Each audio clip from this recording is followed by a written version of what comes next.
Easy, but it's true. All right.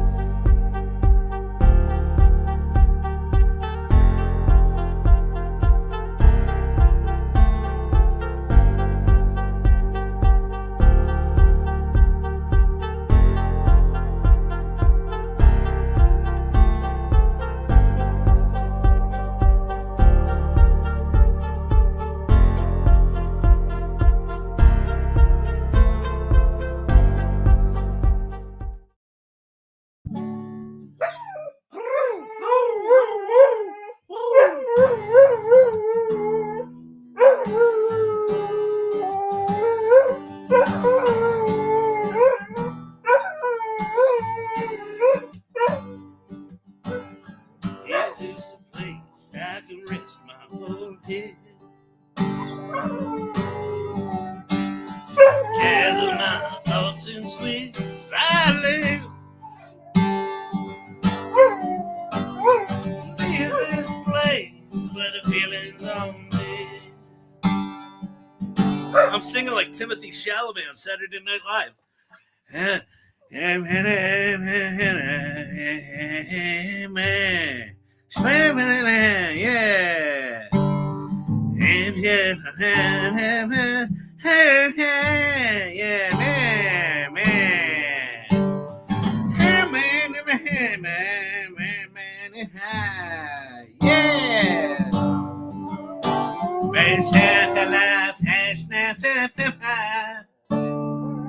Shrimp life again, da from fly, da fatter fiber. Gather flay, shitty flap at the day. Shiggy dee, diggy dee, dee, dee, dee. Sha da da da da da da da da da.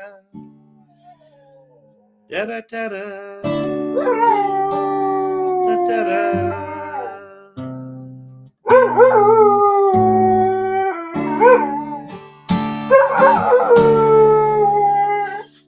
Good evening, good people. You give this AI thing 3 days, and someone comes along with a little model that just blows the whole damn world up. Welcome to AI. It's going to be fantastic tonight, Bob. Tell him what he's won. Hasn't still won a thing. This is not a game show. Right. Carrying on.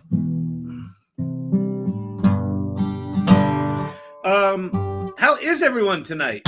My name's Kyle Shannon. This is the AI Learning Lab. We got some people filtering in. They're watching me sing, and they're filtering right back out.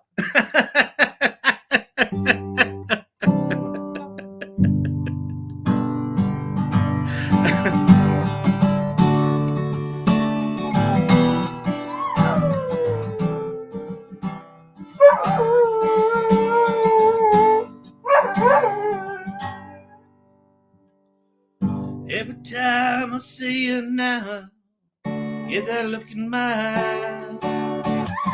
Every time I see your mouth, I hear that smile.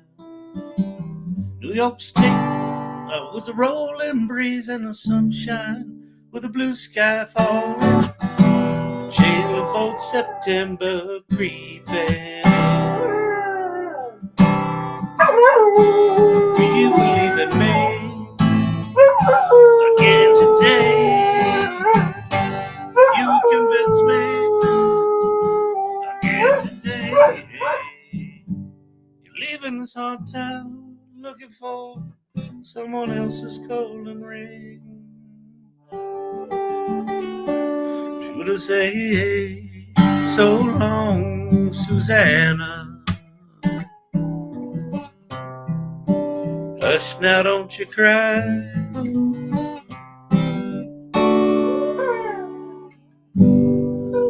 So long, Susanna.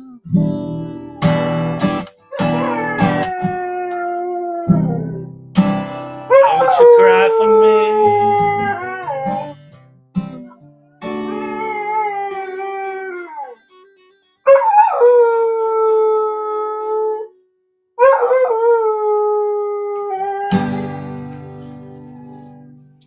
That is Champ Shannon on the vocals. I got Timmy back here on the drums. Jasper on the bass. My name's Kyle Shannon. I'm on the lead guitar and slightly flat vocals.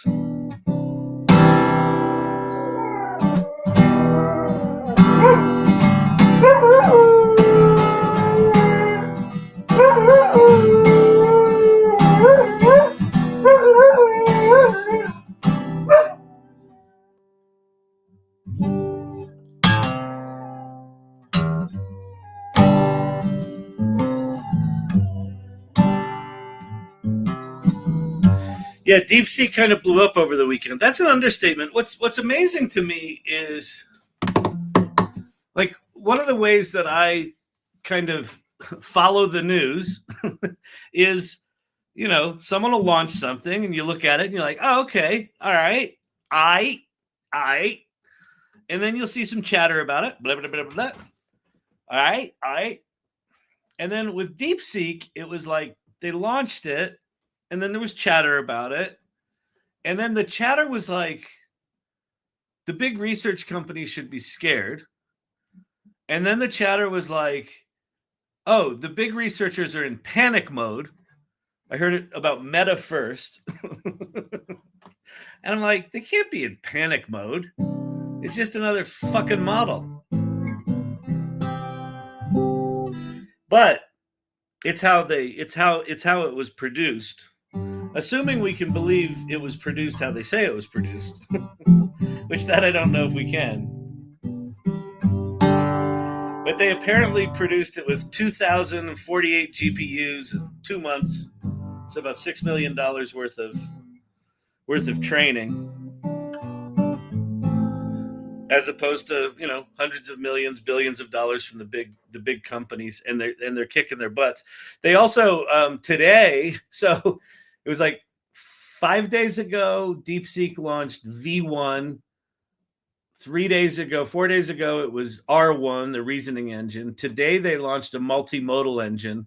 I hear that they've got a voice engine coming, and then they've got, apparently, and this could just be rumor, but rumor is ChatTMZ style, that they've also got a like operator, like a web browsing agent. So apparently they've got all of that coming. So, yeah, Nvidia stock tanked like 20% today.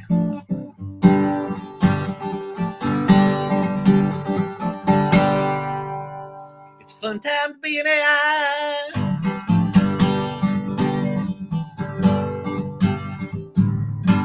How are we accessing DeepSeek? So we're going to play with that tonight. Let me switch this because it's hard to read the letters, and I got to put up my black box here for the people. There you go, people. If you go to chat.deepseek.com, it's just like ChatGPT. It's free. You can also, if you want to have your mind fucking blown. Oh, that's another thing I should put up here. Hang on a sec. I'll put up the mind blowing option. Go to Groq.com, Groq.com. And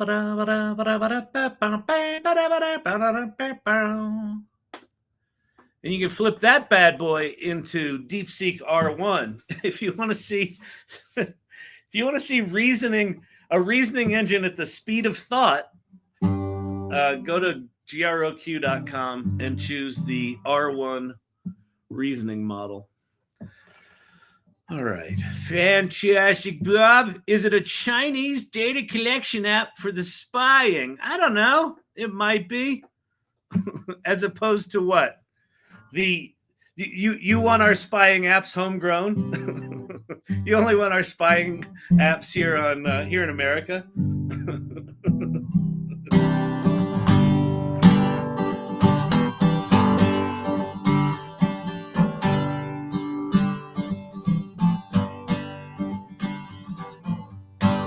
I mean, not for nothing. Facebook and Google and all of them have been spying on us for 20 years, right? Like, that, right? Like, everyone knows that. Yes? Is it worse because China's going to do something with it? Maybe. I don't know. Maybe if we become part of the social score of China at some point, that would impact us. So if you want to hedge your bets for the future. Now, is it highly likely that if you go to chat.deepseek.com, you should assume that nothing in there is safe? that everything in there will likely be popped into a database? Sure, you should assume that. But you should also assume that anything that's free.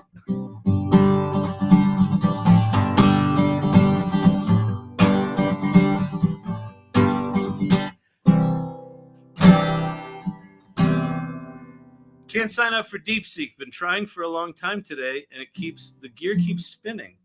That's weird. Hang on, I got to move my black box. I just logged into DeepSeek. That's Google Studio. That's that. I'm in chat.deepseek.com. Can't sign up. Yeah, that's weird.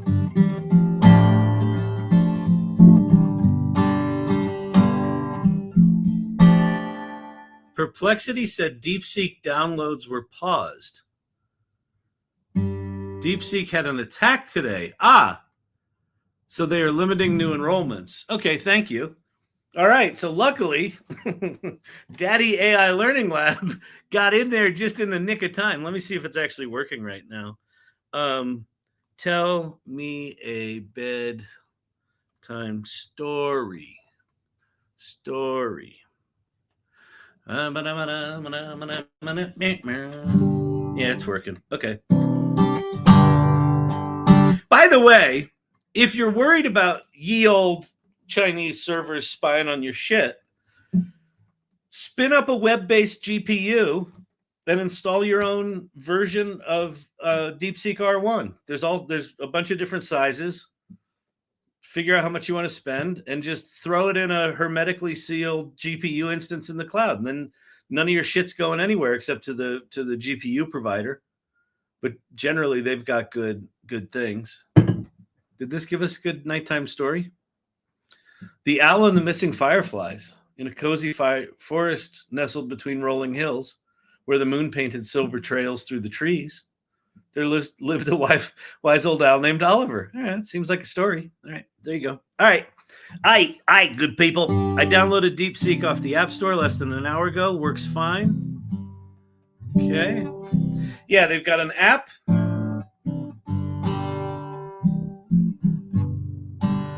And it's free. And it's better than O1, or at least O1 preview, probably. Maybe O1. I don't know if it's better than O1. Screen share still off. Yeah, that's okay. I wasn't really sharing anything. Thank you. Let me share so I have it.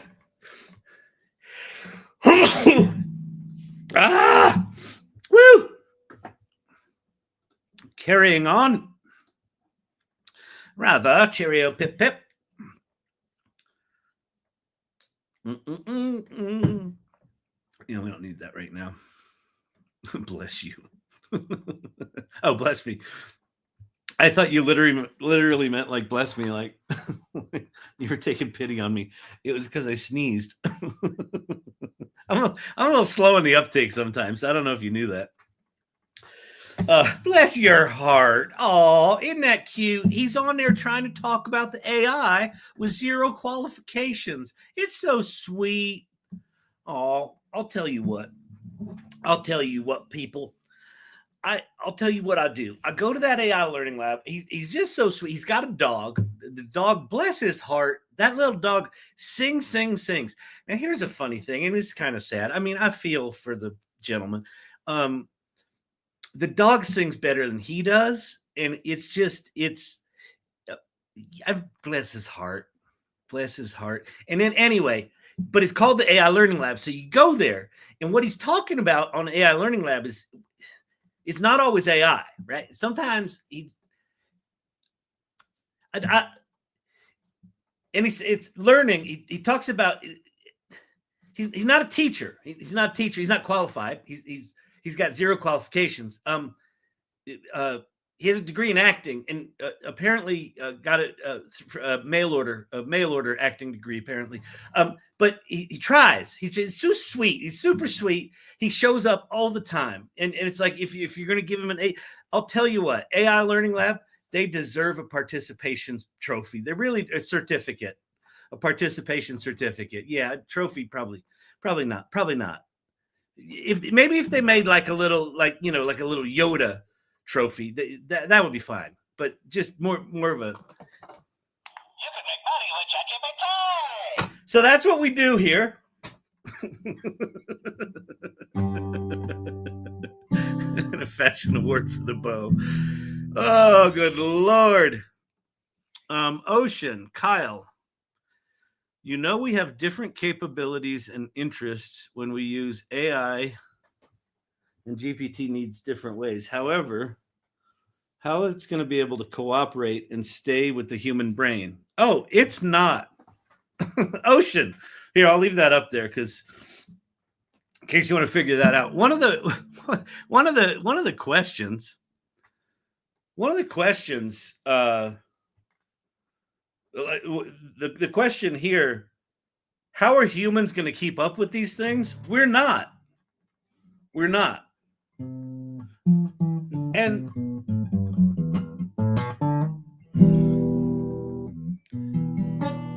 while that is potentially cause for concern, shy of all of this AI activity shutting down, which it's not going to, these AI capabilities, listen, I would argue that for me personally, my cognitive wall, I hit when O1 preview came out back in, what was it, September? And I realized that I didn't really know how to prompt it. That I didn't.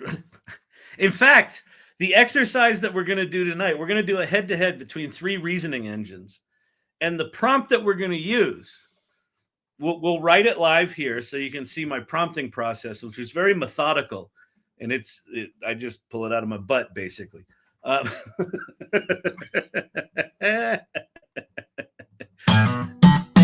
we're gonna do a heads up competition.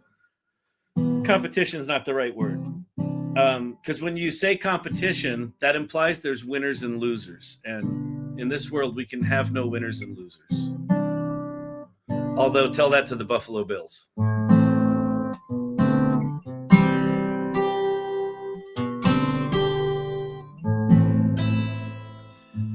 But we're going to have a competition between DeepSeek, Gemini, their reasoning engine, Flash Thinking, I think they call it, and then O1. And maybe we'll throw O1 Pro in there since I'm paying for it. The whole point of me paying all that money is to have access to these better tools. All right, so we're going to do that. And the prompt that I'm going to put in there is, how would someone with my capabilities, for lack of a better term, how would someone with my skill set best leverage a reasoning engine? And let's let the reasoning engines tell us how to use the reasoning engines, and then we'll compare the answers and just see what the fuck these things are and how they work and why we should give a shit. They're fascinating. They're fascinating. I've been using them more in the past week. And again, one of the things that I've been talking about on the channel for the past, 3 weeks, a month, is, and this gets back to the human thing. What's our job? If we have tools that are significantly beyond our cognitive ability, what's our job? And I think our job is, to a person, figure out what we want to do in the world, what difference we want to make in the world. Because wait, hang on. Did you just call me? Yeah.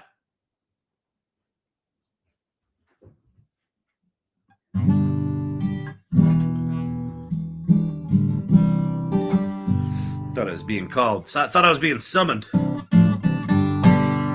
Have you been able to prompt operator to do anything useful? Yeah, I mean, it depends on your definition of useful. I saw a couple of videos of people using Operator to go to Replit and generate apps, which I thought was kind of interesting. I saw a video today of someone having it go to make and create an automation, which I thought was kind of interesting. Last night, I did kind of a deep research project that a thing came out for the University of Colorado Anschutz, which is just like 45 minutes that way.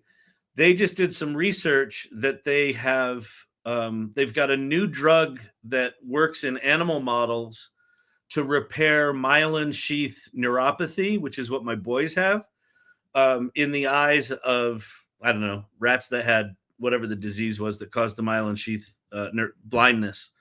And it's promising to repair myelin sheath. It's like the covering of your nerves. And so I just did a deep dive on that. So I had Operator go out and do that research, and it was fascinating. Like just sitting there watching it do the research. And what you realize, and you'll see this with DeepSeek tonight, DeepSeek is connected to the internet. Like it's hard for my tiny ape brain to comprehend, but like it will just go find a website like that, and then it goes to it and it's read it. It reads the whole website or it reads the whole paper.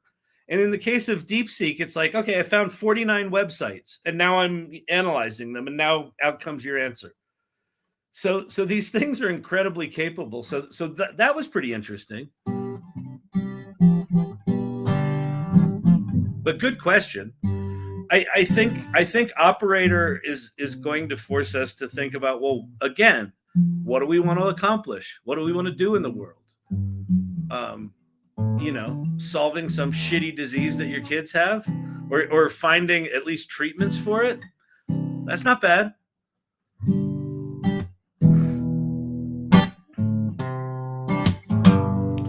So we're going to do that. We're also going to start with JellyPod. If you haven't been here, if you weren't here last week, we did this wacky zany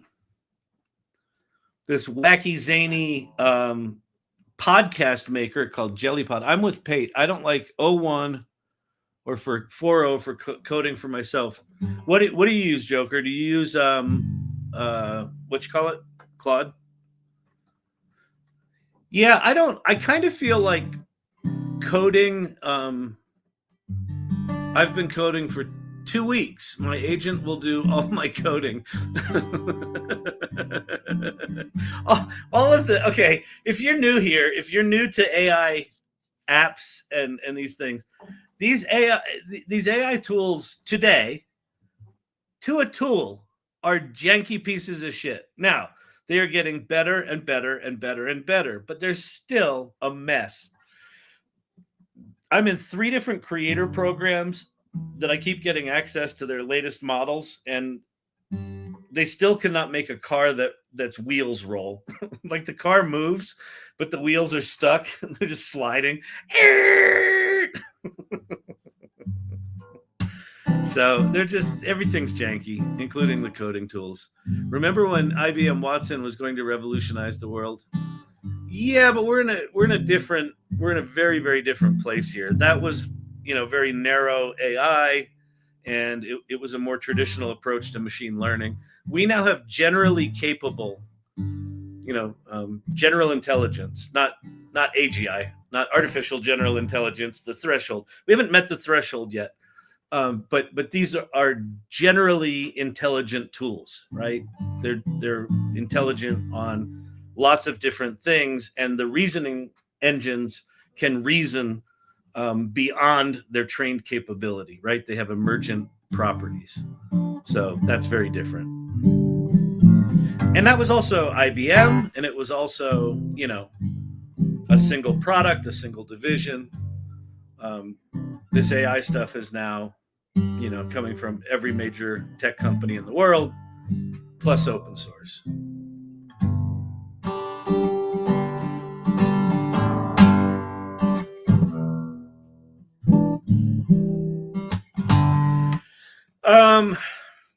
So what JellyPod this allowed us to, we designed these two voices, Lily Vogue. She's the one on the right with the bitchin' gray streak in her hair. And then Buster McGillicuddy. He's the little hipster dude on the left. He's stoned a lot. But they're our hosts. And then we went over to Jan ChatGPT. And we had ChatGPT write us some episodes. So this was kind of a cool thing. We had it design the hosts. We had it design the podcast ideas. And then Corey Sandler went off and made us episode covers. So we're going to make one of these. So let me go back to JellyPod.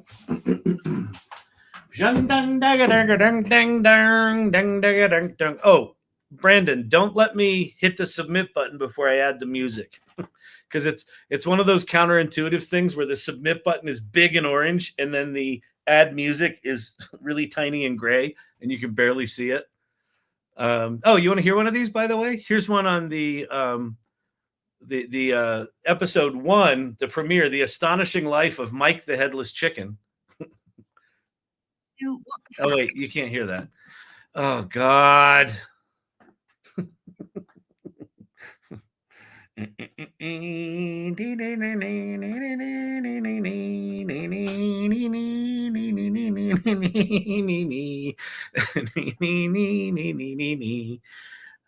only podcast where absurd trivia and fascinating history collide with, well, a solid dose of charm, wouldn't you say?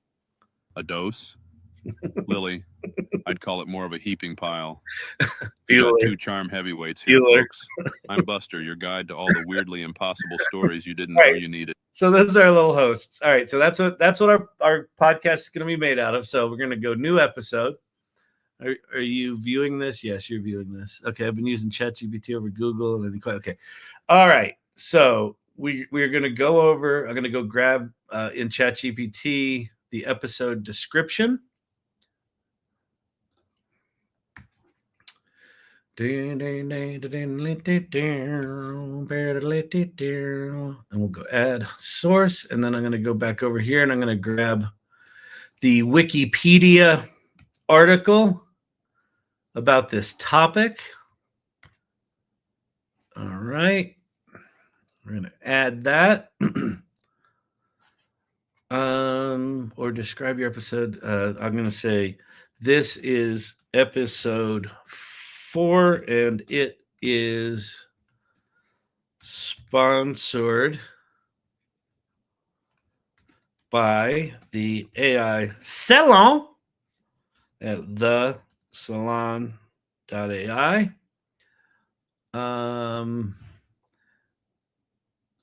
Do I need anything else other than that? Oh, I'm adding that as a source. Okay, fine. Copy that out of there. All right, so create. Boom. So now what it does is it's going to write us an outline, which we're going to be able to augment, which is super sweet. Got into DeepSeek on Firefox on laptop. Okay, great. So yeah, you might have had some sort of bonkers cookie issue on Chrome. Valerie Cox, what does she have to say while we're looking at that thing? I've been using ChatGPT over Google on any questions that I have or on any explanation on a deep subject.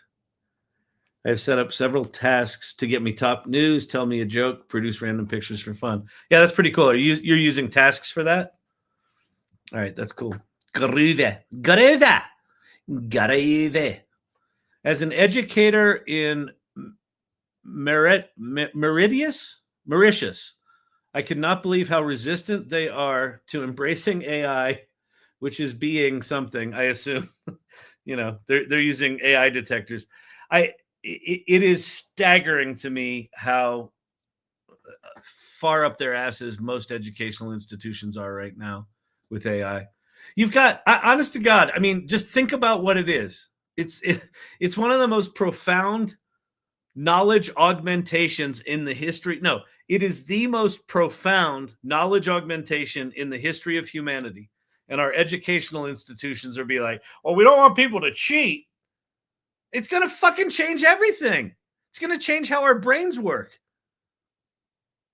It's absolutely mind-blowing to me. Absolutely mind-blowing. All right. What the fact? Image archives. Number 4, sneaker culture. Oh, wait, you can't see any of that because tabs. Mauritius is a country in East Africa. Very cool. I got to change this again. Hang on, people. The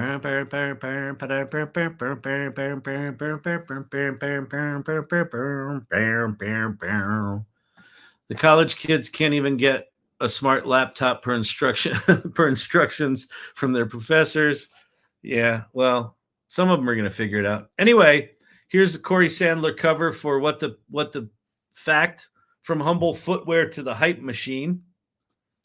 So that's our file too large. All right, we had this problem before. I got to go fix all these things probably before we go live, shouldn't I?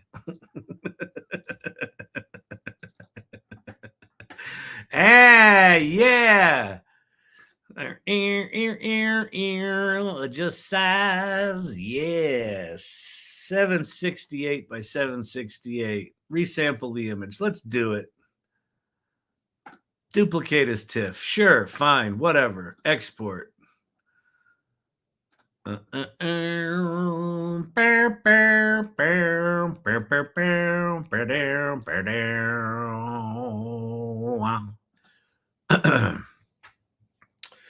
All right. Let's see if we got it here. Desktop. We're going to work. Looks like we're going to work. All right. We're going to add a chapter here. It puts the new chapter behind chapter 1, which is weird. Chapter title, episode 4 intro. And then I'm going to put the shit I wrote before. This is episode 4 and sponsored by the AI Salon. I think that's all I need to put there. Am I missing anything, Brandon? I think that's it. Sure, fine, whatever. My response to my computer all the time. Exactly. You have to have a sense of humor with these fucking computers. Okay, so now what we do, I definitely know what to do here. Okay, there it is. So now we're going to generate the script. Bang. And so it's now writing a script for us down here. All this shit on the right where there's nothing, there's going to be something. So it's going to take our little intro, kicks that change the game. Lily dramatically introduces sneaker culture's origins. Fun fact, when I was doing agency.com, we went out and we pitched Nike, the sneaker company. They make kicks, as the kids call them today. Oh, yeah, this is a free account that I'm on, although he did give me some extra credits, so I couldn't be doing these on just a normal free account. Actually, I don't know how many free credits he gave me, so we might not be able to generate this. We'll see. Yeah, we pitched Nike, and they are a madly impressive company to pitch because they've basically tried everything. And the thing that you think is radical and innovative in marketing, they're like, yeah, we tried that a decade ago. That doesn't work. They're a little full of themselves, but they're fucking Nike, right? But we didn't get the AOR account, but no agency did. What we did get was we got the Jumpman 23 site. So we actually built Michael Jordan's first website. That was pretty slick. Okay. Our thing has been generated. Now we're going to add intro music. Good catch there, Brandon. What? Generate audio first. I did. Add intro music. Oh, I got to generate the audio here. Got it. Welcome to the intriguing episode of What the Fact, where we uncover the stories behind things. Sneakers. A quick Not quite, Buster, but thanks to the AI Salon, this episode.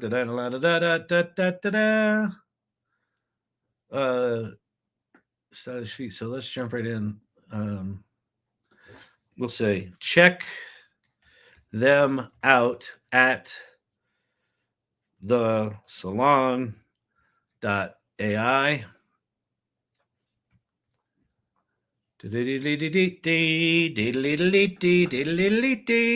By the way, while we're talking about the salon.ai, go there if you've not gone there and check that shit out. That's the salon. The salon. Bye, Tony. See you later, Tony. All right, let's generate our audio. Bang. Bang. Audio generation started. This may take a few minutes. All right. Then add intro music, then publish. Beautiful. Beautiful. I'll tell you another thing, Tony. Hey, Tony. Hey, it's Frank. Frank, how you doing? I'll tell you what, this fucking Chinese DeepSeek R1 comes in. Holy shit. Comes in and knocks everyone off their fucking keisters, you know? You know what I'm saying? All the big AI companies are like, I just raised $500 billion. They're like, hey, I put together a couple of buckets and a string and I got a model better than yours.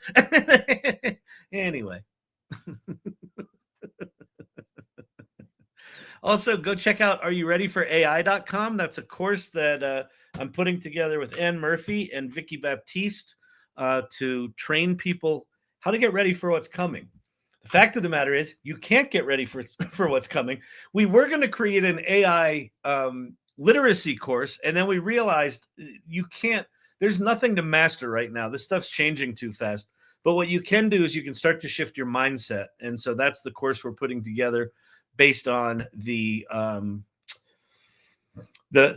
really cool event that we had called AI Festivus. So, all right, let's go. .mp3. Where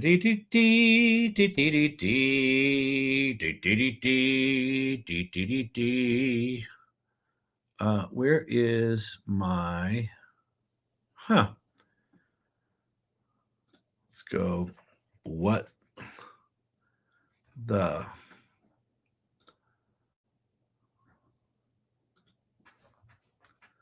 Name contains what the? No. What dash the? Hang on. What dash the? I just looked this up. Hang on a sec.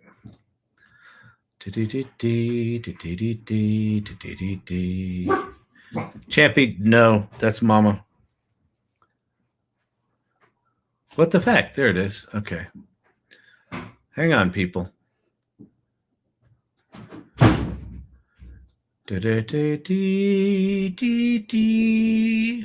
Boom.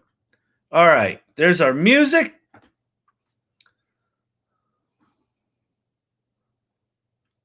Welcome to another intriguing episode of What the Fact? And then we're going to publish the episode.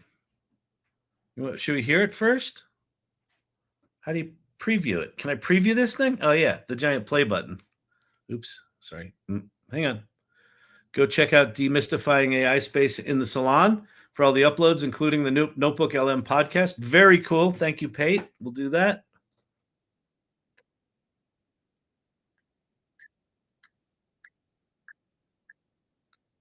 Oh, are you kidding me? Hang on. For people that don't know what my exasperation's about, you have to change the way you're sharing your screen in Chrome only because they're in some sort of fucking feud with Apple. So if you're running a Chrome browser and you're trying to share your audio, you can only share it in a tab, which is fucked up. If you have a channel like Chat ADD where I'm flipping around between tabs like I have memory. Anyway. We're serving truth with the side of wow. But the fact's gonna thrill you now.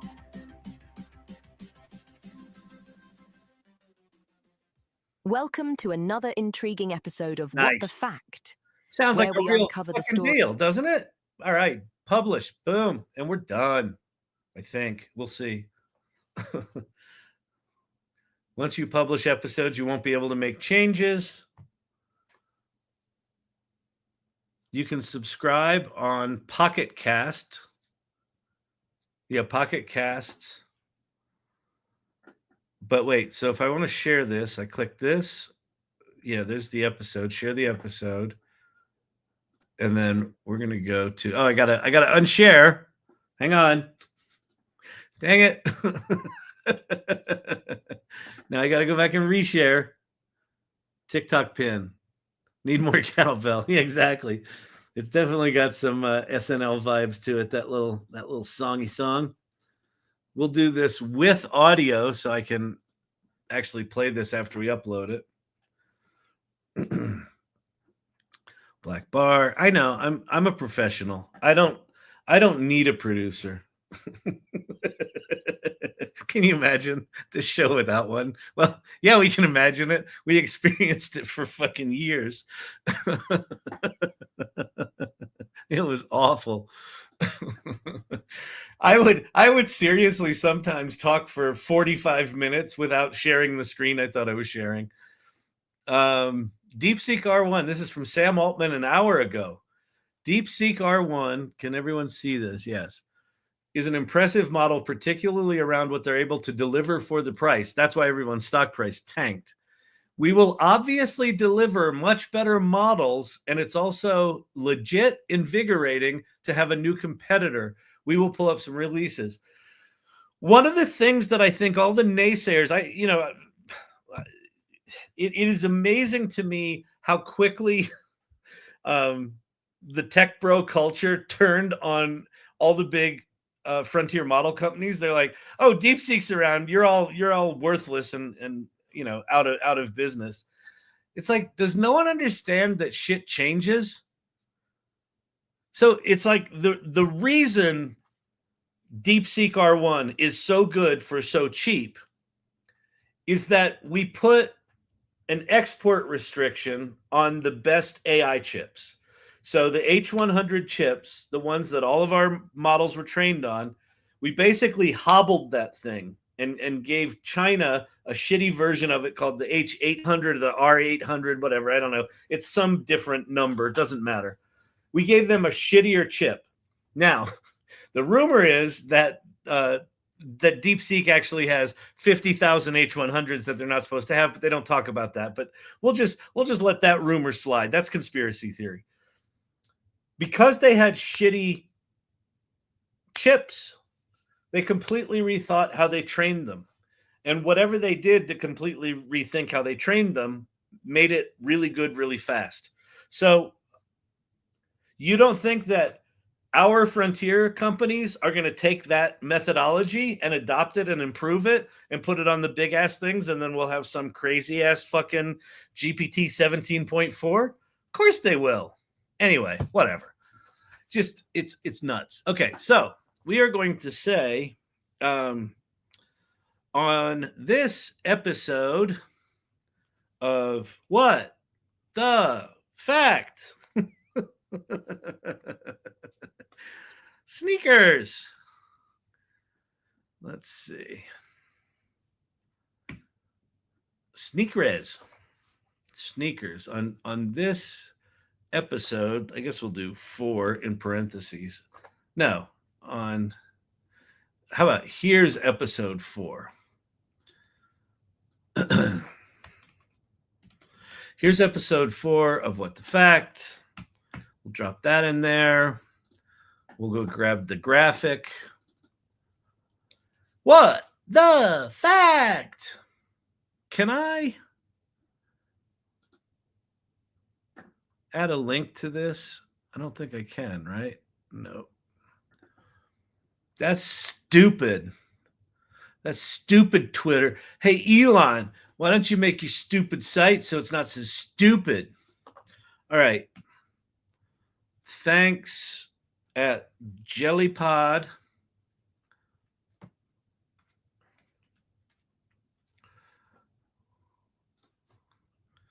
at what was his name? Pierre,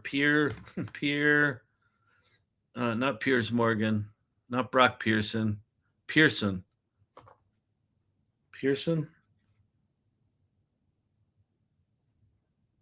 something. Pearson. Oh, Pearson. Why do you have to have such a fancy name? Anybody remember? Pearson. There's no guarantee DeepSeek's algorithm and training will lead to more powerful models. It already has. What do you mean? What do you mean? There's no guarantee that their algorithm and training will lead to more powerful models.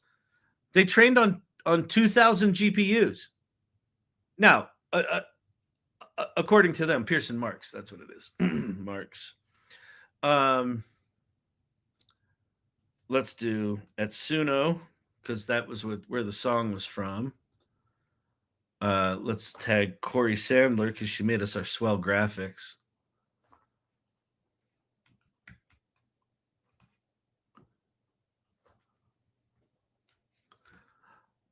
Corey Sandler pottery. At Nike. Yeah, why not? At Nike. We'll do at Jumpman. I wonder if Jumpman 23 is still a thing. And no.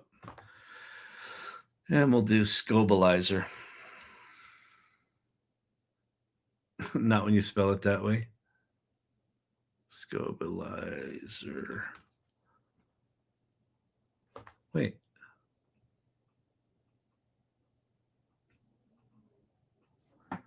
Oh, Scobalizer. Okay. All right.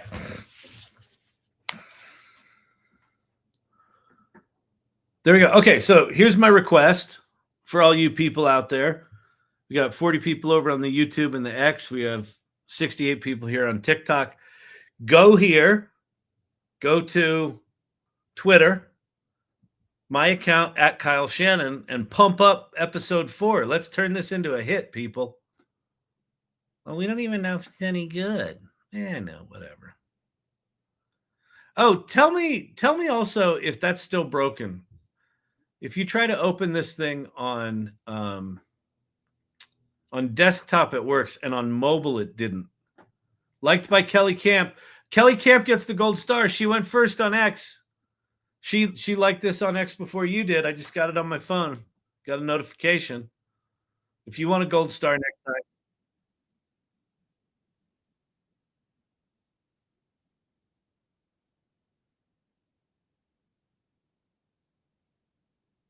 Okay.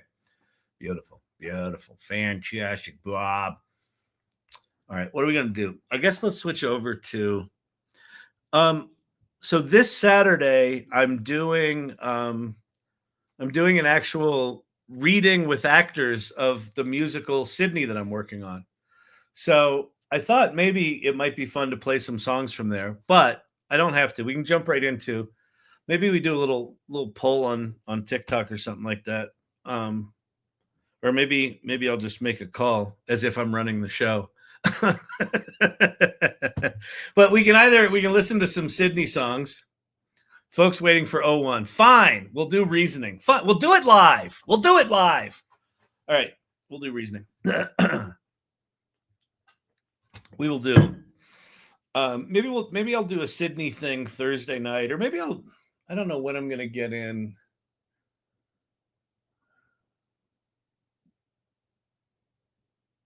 Yeah, maybe I'll go live Friday night and I'll just do a special Sydney episode Friday night. I think that's what I'll do. All right. It's as if I don't know what I'm doing. You're not sharing sound on YouTube. Oh, God. Jesus. Well, that's okay. We're not going to need to share sound for what we're about to do. So let me go back to sharing everything. Yeah, Friday night date night with the soundtrack. I think that's right. It opened for me. Okay, great. Fantastic. Yeah, maybe it just didn't work that first night because the URL hadn't propagated or whatever the fuck has to happen with domains. Okay, there's that. That was that comment. Okay, so what we're going to do now If you want to play along, jump on over to chat.deepseek.com. And this is very much like ChatGPT. God, I hate how this thing displays on TikTok. There's just no way to control the look and feel. Oh, well, what are you going to do? What are you going to motherfucking do? More powerful means better reasoning and more accurate results. It is more powerful and it has more accurate results. That's why everyone's freaking out, is that this thing is really quite good. Okay, so what we'll do, so new app profile. Am I logged in? I must be. Where's my history though? Oh, failed to load. My history. Failed to load. Try reloading. Shut up, Champy. Okay, there's my history. Great. All right. All right, fantastic. They need a better UI. Yeah, their UI is just like ChatGPT's. They just stole it from ChatGPT. So yes, you're correct. They need a new UI. Okay, so here's what we're gonna do. So what we're looking at here, we're playing with reasoning engines. The difference between your ChatGPT and a reasoning engine is what's called chain of thought reasoning. So when you type a prompt into ChatGPT, it does this probability calculator thing where it's predicting the next token or the next batch of tokens. And you can effectively translate that into it's predicting the next word or the next series of words. And so you put in a prompt and it basically answers you. And it's got no real idea of what it answered. It's literally just spitting out fragments of words that it stitches together. And then we as humans read and go, yes, that's awesome. Or no, that's completely wrong. That's why we get things like hallucinations, right? Where it just does shit wrong. Reasoning engines, rather than just vomiting out the stuff, they have this whole background conversation going on where you give it a goal and it understands that goal and then it creates a plan, right? And and as it's creating the plan, it's talking to itself and figuring shit out and going step by step through the process. There was a prompt for ChatGPT: think step by step. Will improve a ChatGPT prompt. What that was effectively doing was telling ChatGPT to act like a chain of thought reasoner. They're just doing it in a more sophisticated way. Okay. Sound is amazing over here versus TikTok. Great. Fantastic. Thank you, Lord Digital Gods, for the ruses. Very nice. I like it. I like it a lot. It's very nice. Okay, so what we're going to do, one of the things that that emerged over the weekend for me is that the reason people like DeepSeek so much, other than the fact that it was, way cheaper than ChatGPT, is that its personality is pretty good. So when people are more excited about the reasoning than they are necessarily about the answers. And so we're going to do that. So what I'm going to do is I'm going to come up with a single prompt, and then we're going to apply that prompt in 3 different reasoning models. And then we'll look at the chain of thought reasoning, and then we'll look at the answers, and then we'll just kind of compare them. That's kind of the plan for tonight. With DeepSeek, you can turn on reasoning with the left button. You can turn on web search with the search button. And so you can actually do a reasoning response with web search, which ChatGPT doesn't have. And we'll find out. I can't remember if Gemini has it.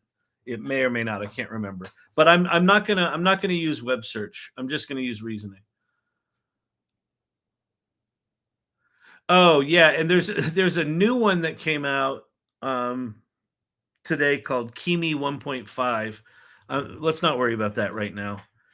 Oh, what I had a metaphor that popped up today, like trying to keep track of all these things. Oh, it was so when I got really into blockchain and NFTs, I did like a 2-year deep dive into that world.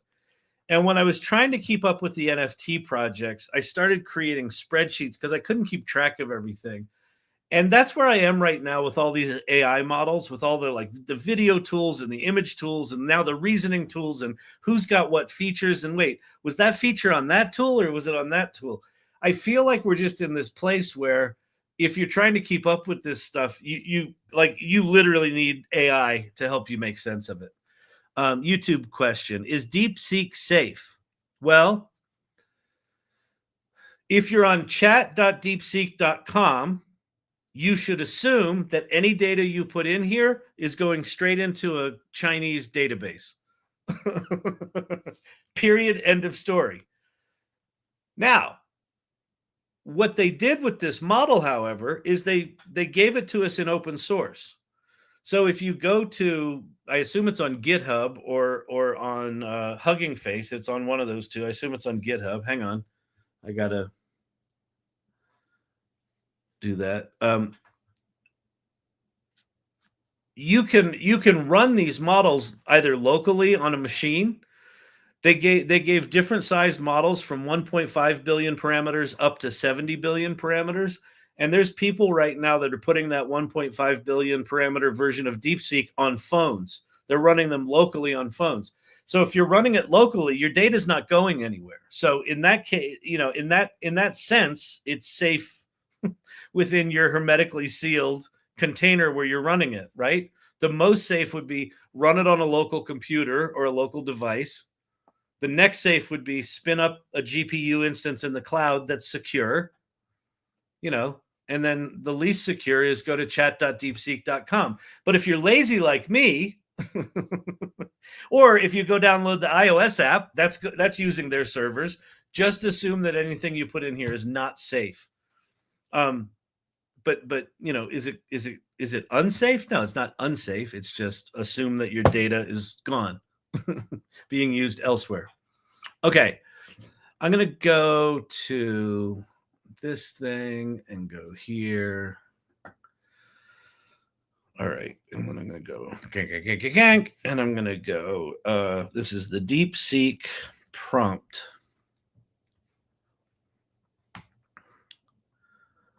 And let's change this to title as well. Yeah, so you can see it. We'll call this the reasoning prompt. So I'm going to write one prompt for all of these engines. Okay, let's see. I am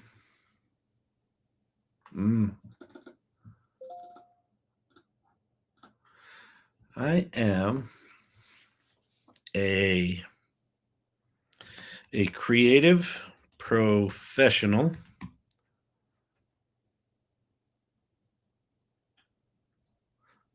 that does not have PhD level problems to solve.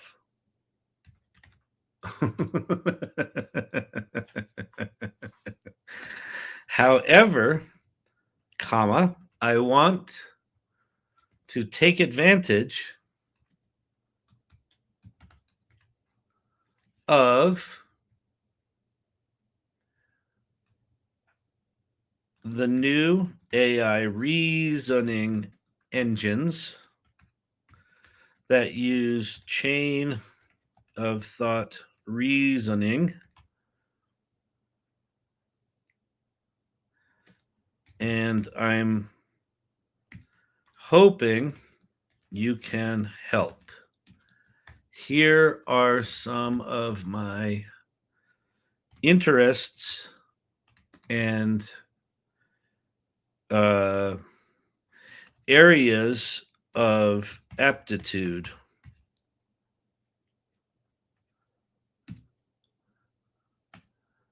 If your thought right now is, couldn't you have done this before? Good point.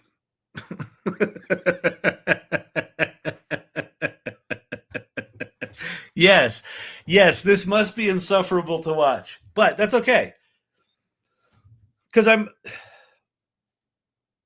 I think this is, I'm hoping that this is valuable because we're all going to have to kind of muddle through this. Like we've never had, I have never personally had like a 30 PhD buddy, right? So I don't know what to ask a 30 PhD buddy. The closest thing I have is Pate.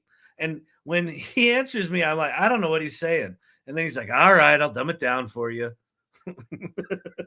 He does it pretty good, actually. Okay, let's make this a little bigger so you can see it. Okay. Shing ding ding ding ding ding ding ding ding ding. Let me entertain you. Do, do, do, do. Do, do, do, do. All right, there we go. Beautiful. Fantastic, Bob. Okay. TikTok question. Kyle, irregulars post of my random words as a prompt in DeepSeek. Okay, cool. Hey, I'm a college student trying to be a software engineer. Remember to always check the sources. Yes, I agree. Always check the sources. I saw a TikTok video on that today that someone put a legal brief in and had it write a summary of the legal brief. And then ChatGPT got them all wrong. And then basically just, she called it quiet quit on her, where it said it was trying, but it just stopped trying. And then DeepSeek actually got all the summaries correct. So this might be better for summarization. But anyway, okay. So here's some of my areas of aptitude: creative writing for theater, fiction, marketing,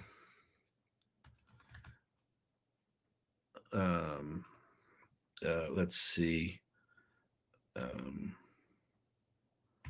Performance and acting, entrepreneurship and being a founder, first online magazine, first digital agency, patented video, automated video platform, community builder, world builder, Worldwide Web Artists Consortium 1994, and AI Salon, the salon.ai 2022.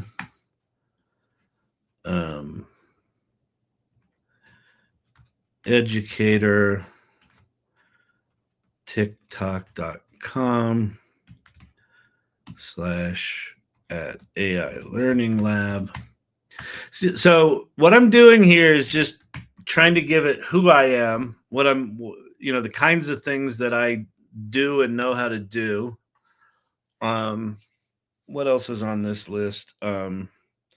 Leadership and people management, consulting,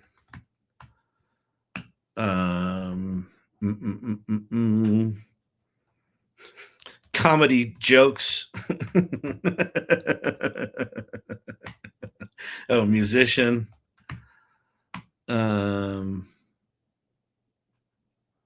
You should ask ChatGPT-o1 Mini to write this bio. Yeah, I could do that. Well, that's okay. All right. So that's enough. That's enough kind of stuff there. Okay. So now let me go back here and make this big again for you.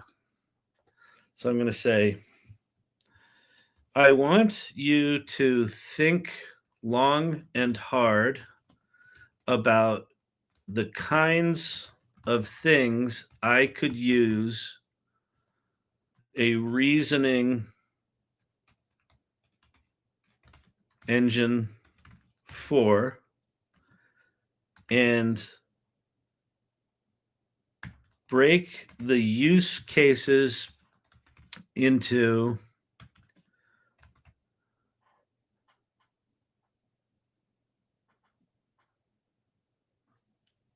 pink bow owner.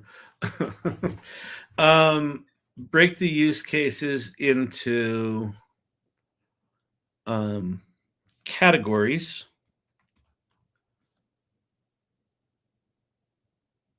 You think will be valuable,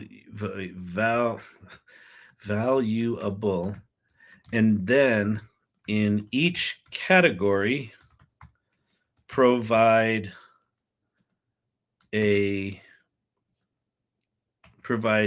three use cases,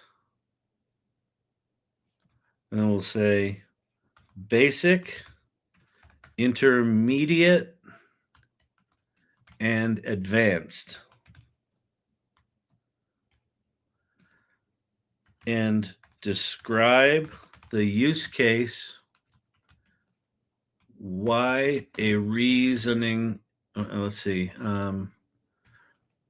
why it makes sense, and then include the prompt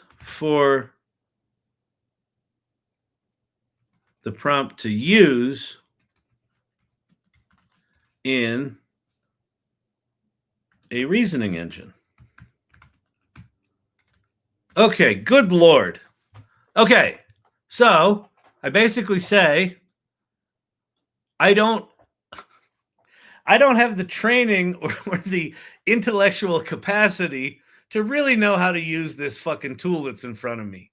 However, here's some shit I've done, right? So you could do this. You make your own list of shit. And then basically, I want you to think of ways that I could use a reasoning engine, right? Does that make sense? This is amazing on my huge TV. That's terrifying, but awesome. Okay, what a great idea, Valerie. What did Valerie say? Oh, I watch him on TV on YouTube and chat on my phone. Oh, that's the dual screen thing. People do that a lot. We're all here for the fun. That's great. That's really cool. Tams is loving it. All right. Rock on Dax is loving it. Cool. All right. Pate says he has some PhD problems you can borrow. Yeah, well, actually, maybe that's something we do here one night, Pate, is because I got 30 days of deep dives. Maybe, actually, Pate, what could be kind of fun is you come up with a PhD problem or two, and then maybe I'll bring you up on stage, and we'll just dick around in these reasoning engines and see if we can get them to do anything interesting. Source Camp, my prompts include some form of I don't know what I'm doing. Yeah, great. Oh, that's perfect. I'll do that. Wait, hang on. Let me make it a title so you can see it. As a reminder,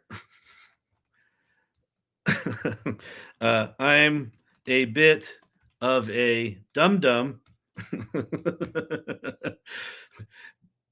but I'm really sweet and well-meaning. That's going to become part of our prompt. All right, so we're going to copy this whole thing. Pate's down for whatever. Great. Bruno, imposter prompting. Yeah, exactly. All right, so here's my imposter prompt. And listen, I mean, I'm doing this a bit tongue-in-cheek, right? That I'm a bit of a dum-dum and I'm not really smart enough to use this thing.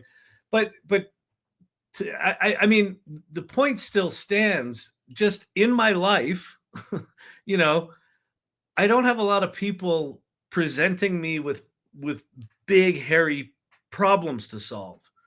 Or like the ones that like when I wanted to come up with what Storyvine has become and what that technology has become, that was 2 or 3 years of solving a problem. I could now probably take the problem that I solved with Storyvine, and I probably could have solved it, in a fucking week, right? That's the difference for where we are right now. But having the problems is part of the challenge. So let's go use these tools. All right. I'm an imprompter. Okay, so here I am at DeepSeek.com. I'm going to pop in my... Oh, no, I'm not. What the fuck? Okay. First roadblock. It's got a really short... Did I not copy everything? Oh, I didn't. Okay. Sorry. Wasn't its problem. It was me. That's a me problem. Hang on. Hold, please. I'm like, that doesn't make any sense that you can't paste it in a long prompt. Boom. Okay. So there we go. I'm a creative professional that does not have PhD level problems to solve. However, there's what I do. I want you to think long and hard. All right. And then we're going to go make that bigger. Put this in here so you can see it. Error between seat and keyboard chat. Huh?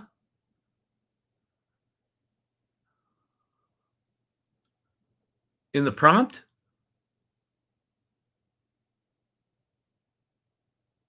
Never mind chat. Okay, whatever. I'm using that. I'm Kelly and I'm an imprompter. All right, so here we go. Bang. Thinking. Oh, it's slow. Everyone's using the shit out of this thing. This was much faster earlier. Okay, so the first thing, so what it's giving you right now, so this little line down the side says that it's giving you its thinking. So it's thinking. So this is what we're getting to witness here is the chain of thought reasoning. So this is its conversation with itself. What's cool about it is it's very conversational. Okay, let's start by understanding the user's background and needs. They're a creative professional with experience in writing, performance, entrepreneurship, community building, education, and more. They want to use AI reasoning agents, but don't have PhD level problems. Great. First, I'll break down their listed interests into categories. The user mentioned creative writing, performance, entrepreneurship, community building, education, right? Gives me the long list. These use cases, each of these should be a category. For each category, I need to, so look at this. For each category, I need to think of basic, intermediate, and advanced level use cases. So it took that basic instruction I did and it kind of internalized it, right? So it's responding as if it's just like a person, right? Let's play with Janice Pro Images. Yeah, I would love to do that actually. Ramshik, do you know what URL? Like where are they hosted? I assume they're not on chat.deepseek.com yet, but if they are, let me know. Okay, starting with creative writing. It's coming up with ideas. Next is performance or acting. It's coming up with ideas. Here's entrepreneurship ideas. Here's community building ideas. Here's education ideas, right? So it's giving itself all the ideas. Then it says each use case needs a prompt that guides the AI through the reasoning process. The prompt should be specific and trigger a chain of thought, right? So then now here's the answer. So now we get it in bright white, right? So the thinking is in this gray with the little line. And then here's the answer. Let's break this into categories aligned with your skills and use cases, basic to advanced, and tailored prompts for reasoning engines like ChatGPT, Gemini, or Claude. These prompts will then guide the AI to think step by step. Okay, great. Well, we don't need it to add the think step by step. All right, but let's see what it did. Creative writing. Basic use case. Brainstorming unique story premises. Why? Overcome writer's block. The prompt. Act as a creative writing partner. I need 5 story premises that blend genre, theme. For each premise, suggest a protagonist flaw and a symbolic. Okay, so that's that intermediate character motivation mapping. Deepen character arcs by forcing contradictions. All right, these prompts seem a little thin. I'm gonna tell it that. I'm gonna say, your prompts seem a little thin and lack specificity, expand on each use case with more real world examples to inspire me to think outside the box or whatever that fucking means. All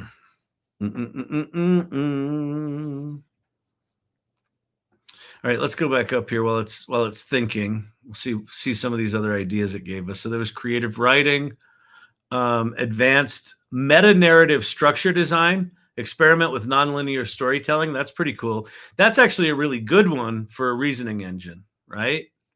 Entrepreneurship and consulting, audience pain point generator, pretty cool.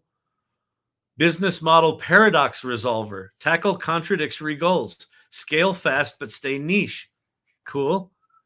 Anti-brand strategy. All right, now, it's thinking again.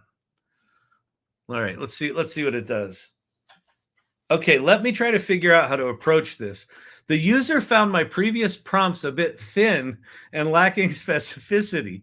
They want more real-world examples to inspire them to think outside the box. So I need to expand each use case.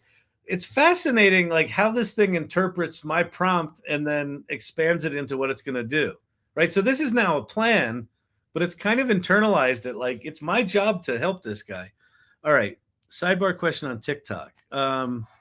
I want to train my ChatGPT, but my son uses the same account. Must I pay for a new thing?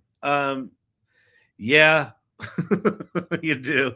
You can get a team account so that he's got access, but yes, you do. Talk to Cindy Kuhn on here or on the AI Salon. She's got. This happened with her and her daughters. Her daughters were like, "Mom, would you shut up about the AI? We hate the AI. The AI is stupid." And then she had them do something where it solved a really cool problem for them, and they're like, "Oh my god, the AI is so cool. We want our own." And so I think she's a 3 ChatGPT house at this point. So, yes, that's a pain in the ass. You could just have them work on DeepSeek. DeepSeek is free and it's better than ChatGPT. It's some of the basic shit. It's also wicked slow right now. Wicked slow. This was not this slow earlier. First, let's look at the categories they mentioned. All right, so it's still thinking. Okay, so let's go on. So now let me go blow your mind with something. We're going to go back to get the prompt. So we'll copy the prompt from here. Well, that works. We're going to go to Groq. And Groq is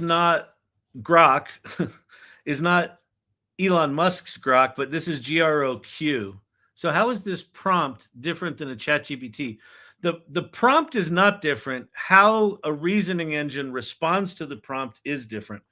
What I'm trying to get is not so much the prompt. I don't really give too much of a shit about the phrasing of the prompting. However, I wanted it to be a little better than what it gave me. But I want to come up with use cases, just thinking of like, what is a thing I could have a reasoning engine do versus normal ChatGPT? Part of my challenge is normal ChatGPT is already well beyond, like it can solve almost anything I throw at it, right? So my question is, why am I using a reasoning engine on top of that? All right. Janice Pros on Hugging Face. Okay, great. We can go play with that there. Yeah, so DeepSeek R1 is the reasoning engine, and today they came out with a multimodal, also open source engine that can make images. So just like DALL-E makes images, it's just like that, only it makes images. So, all right, TikTok pin might want to engage. All right. No, it's not. It's dangerous. It made fake FDA letters on its own. You can get AI to make anything. You can get AI to make fake FDA letters. You can get it to make, real, well-researched ones. we're still at a point with AI that we need humans in the loop, right? And AI is like any other tool. You could make a fake FDA letter with Microsoft Word and a fake FDA logo with Photoshop, right? The tools are the tools. Now, I'll give you that these are much more powerful tools, and people that don't understand them and don't understand they might hallucinate, they might inadvertently do stupid shit. But that's on us as people. It's on us as people to understand. One of the reasons I go live 5 nights a fucking week to teach this stuff is to encourage everyone to play with these tools.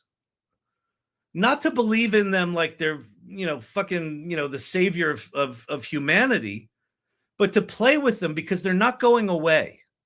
And they're getting more and more powerful. And it's our job, in my opinion, to understand what they're capable of and where the boundaries are.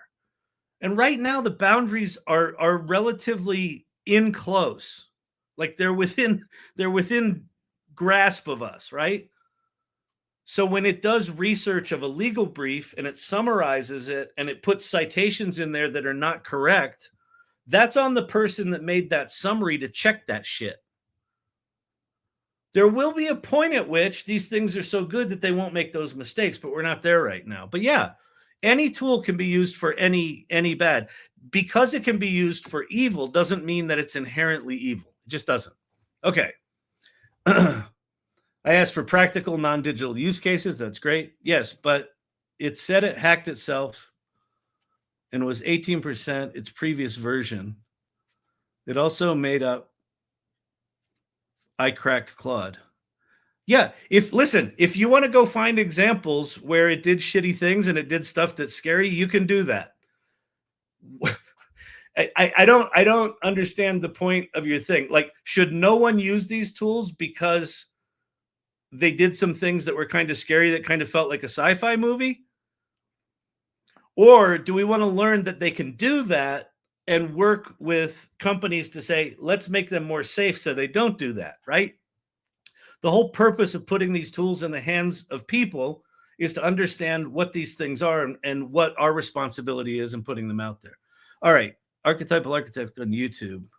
Oh, that's my fault. I had it thinking about a prompt that would really challenge it, and then no reason on that prompt. All right, Sky Timbo. I've even reached a factual error with Notebook LM, even though it only responds to its uploaded docs. Yeah, these tools are jankier than shit. Just again, these are not all good. They're not all bad. They are what they are. They are algorithmic knowledge engines. What I would argue is that AI in its current state, what these things really do is they take any idea that you have and they amplify it, right? They allow you to get it out of your head and get it into the world. And you can get any idea in your head out in the world to about an 80% complete level. Not much more than that. That 20% is really fucking important, right? Right now, that's on us. As these models get better and better, that 20% goes to 18%, then 15, then 10, then 5. 3 years from now, you're going to be able to put things out of these things that, are very, very close to final, if not final. But we're not there right now. Anyway, all right. So what I want to show you here is Groq, Groq.com, Groq.com, is a hardware company, and they create these specialized inference chips. And inference is the moment when you give it a prompt and it gives you the answer. That's inference. That's the moment of inference. And so these chips are hyper specialized for just text inferencing, text large language model inferencing. So you're going to see, you saw how slow chat.deepseek.com was. Watch how fast this is. So it's still the same model, DeepSeek R1, but it's running on this faster hardware. So there's my big ass apologetic prompt. And watch this. Bang. Like, it's just, wow, it's thinking deep. Holy shit. Like, it's all done.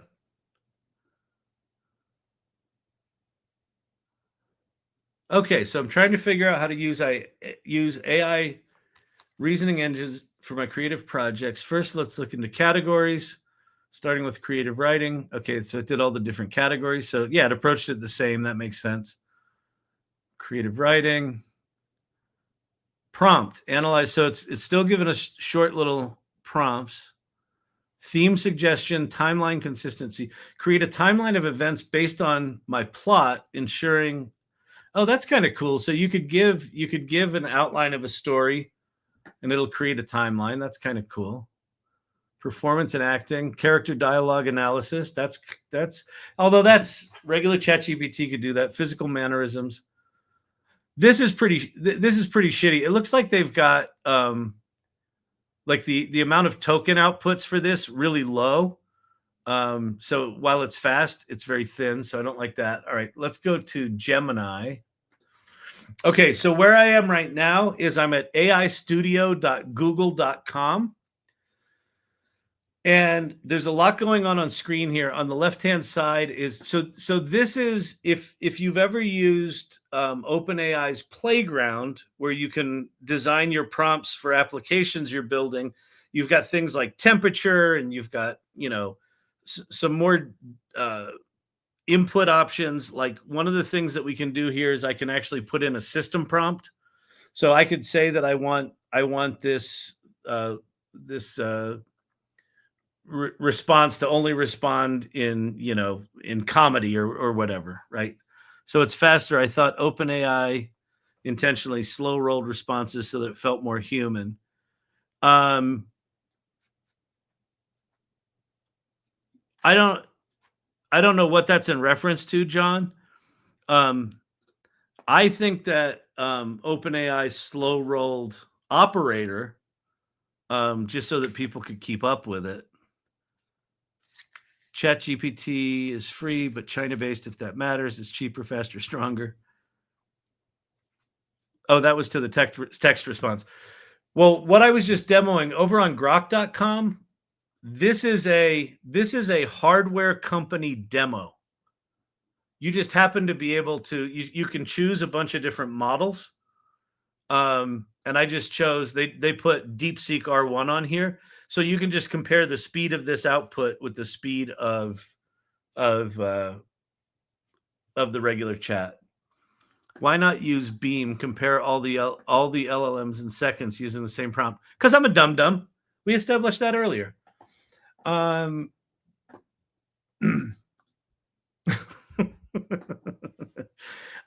Okay, so in Gemini, over here on the right is where you choose your models.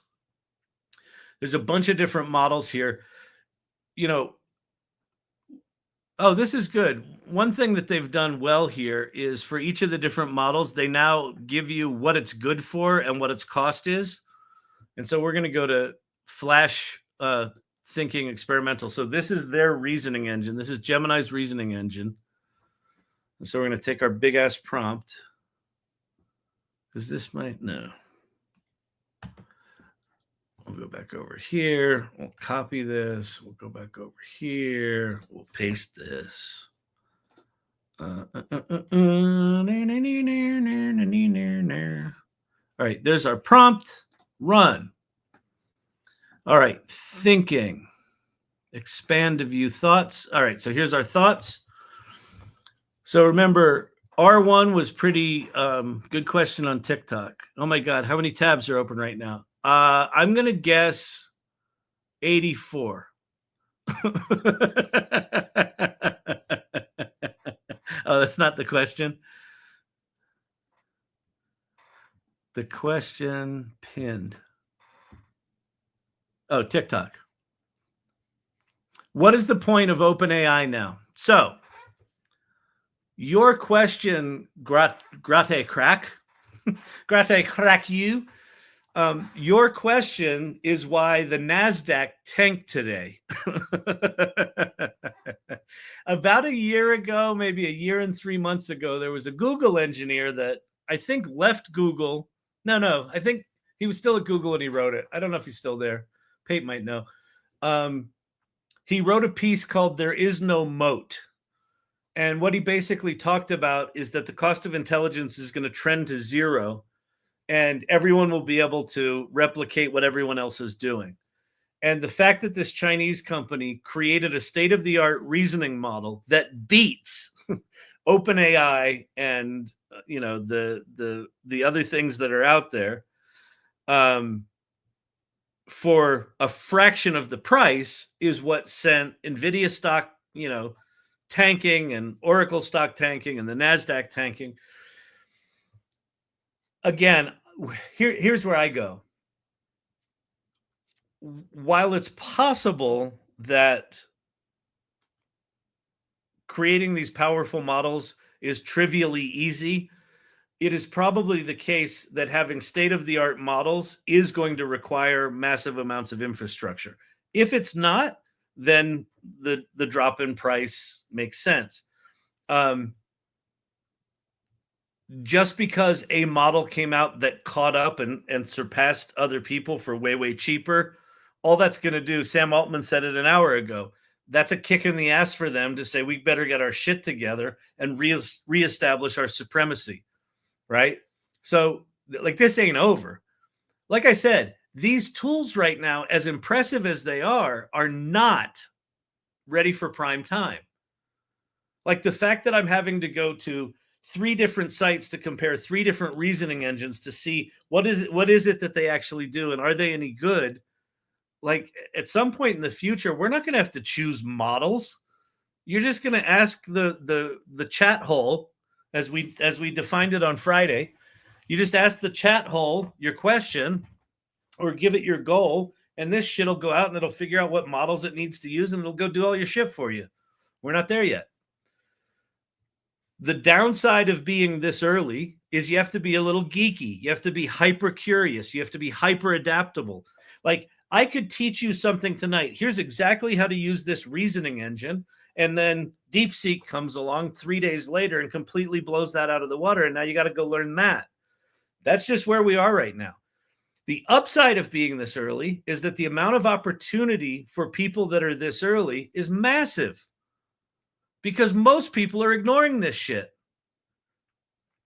Like, even if you're in here, like the person that was in here that was saying these things are bad, these things are evil, at least you're fucking interested in them. At least you're willing to be in the dialogue. Most people are like, whatever. Hey, I heard it. I heard about it. Yeah, whatever. I used ChatGPT once. I didn't like it. That's most of the world right now. It's amazing to me. All right. Is training a new model right? Or should I work on existing models? That's an interesting question. It depends on what you want to do. Like, if you're 100 folks in the live, hey, everybody. If you're new here, welcome. My name is Kyle Shannon. This is the AI Learning Lab. The question is, should I train a new model or fine-tune a model? Or should I work with existing models? It depends what you do. Like, if I'm working on my musical, I don't need to train a model. Current models are fine. If I'm trying to cure some genetic disease, I might want to do a specialized model.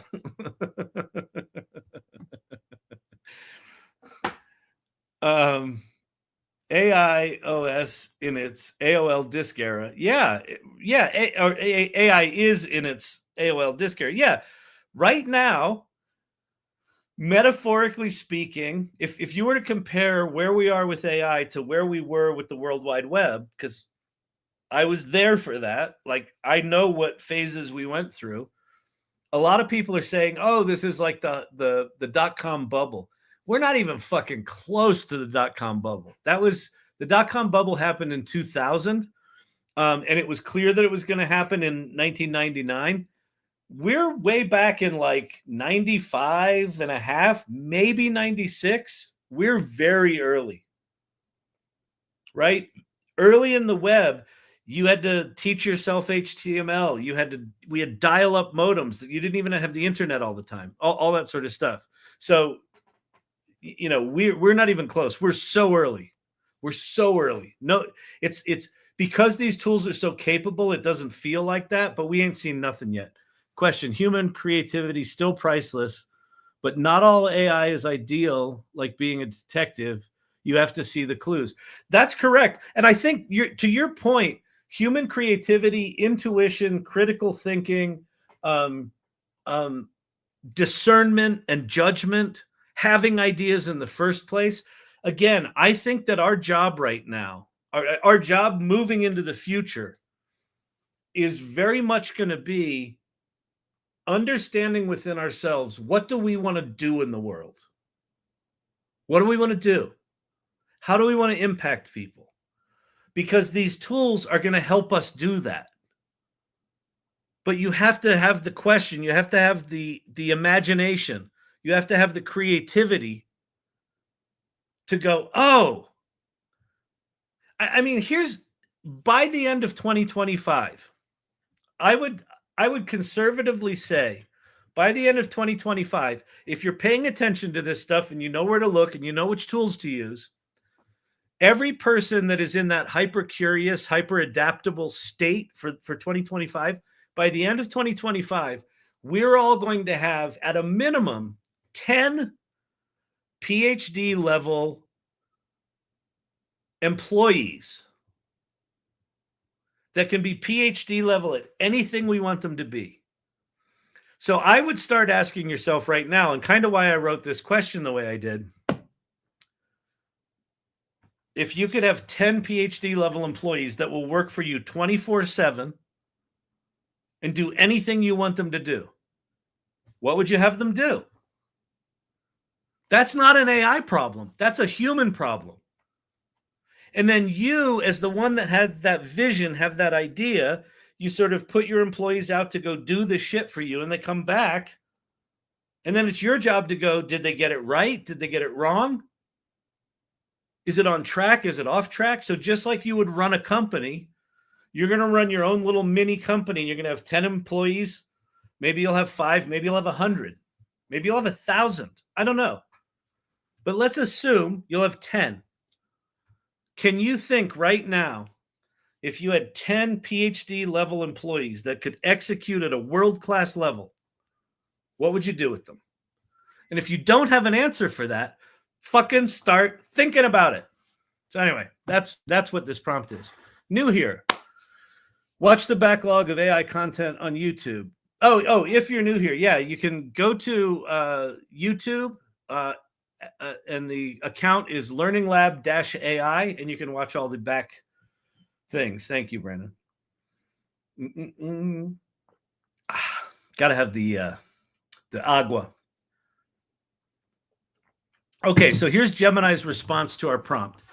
Understand the user's core need. User wants to leverage AI reasoning, analyze. So this is a much more cold response. Is this all the thinking stuff? Oh no, there's my prompt. Oh, here's the thoughts. Okay, here's the thoughts. So understand the user's core thing.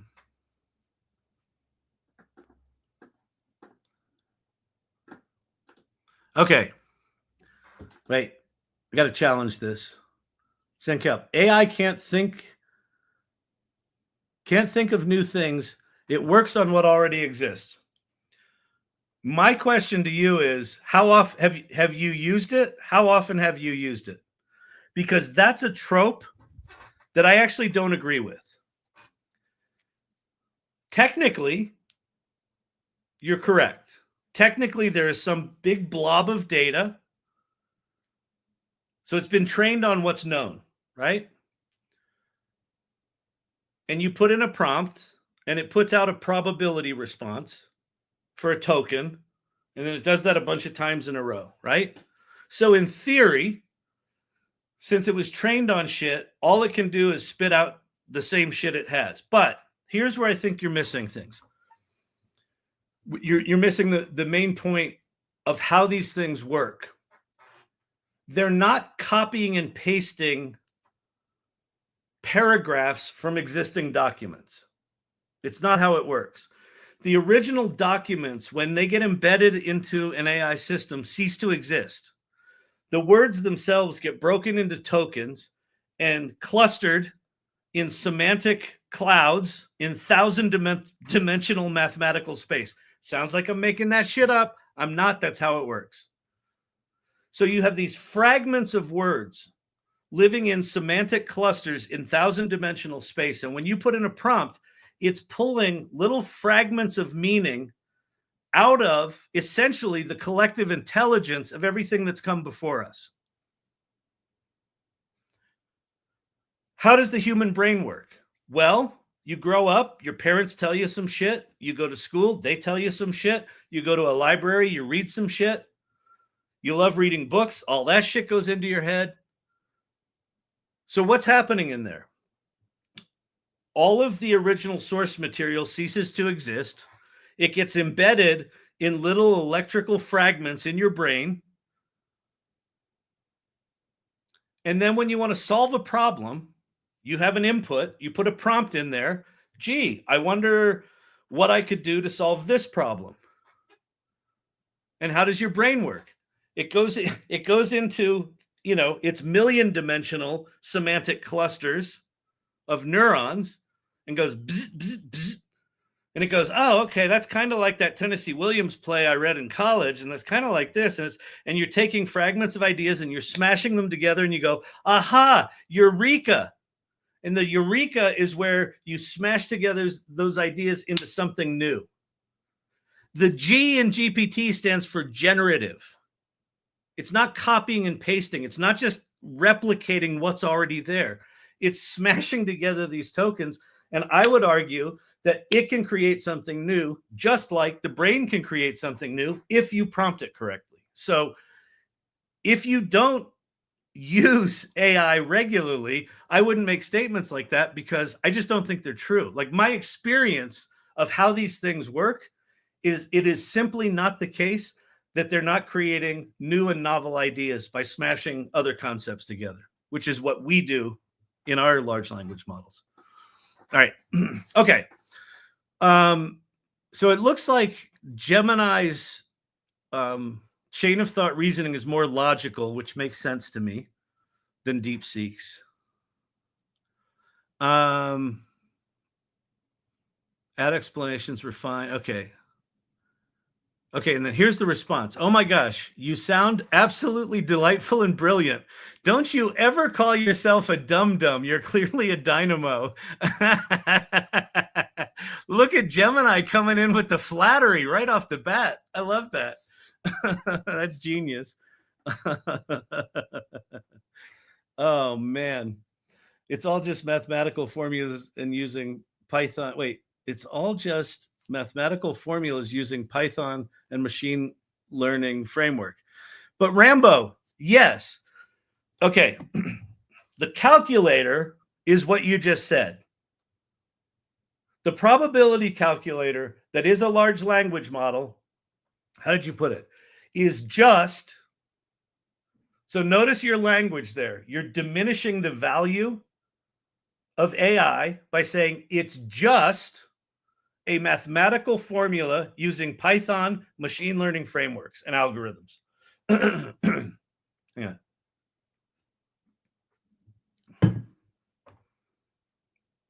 What your statement's not taking into account is what it's been trained on. The P in GPT, the pre-trained part, that calculator, that cold, unfeeling, probabilistic, probability generating calculator that can't think and can't feel, has been trained on all of the output, or as much as we could get our hands on, of humanity. And so what it's mashing up is the knowledge of humanity. So why it feels like you're collaborating with a person is that you're collaborating with all of them. This is just the mechanism. Your logic applied to our brains would be, it's just a pile of, neural cells that use, chemical signaling devices to generate electrical signals. That's all our brain is. Well, why is our brain so magical? Because of what we put in it and what we retain and what we mash together and what we choose to share with the world.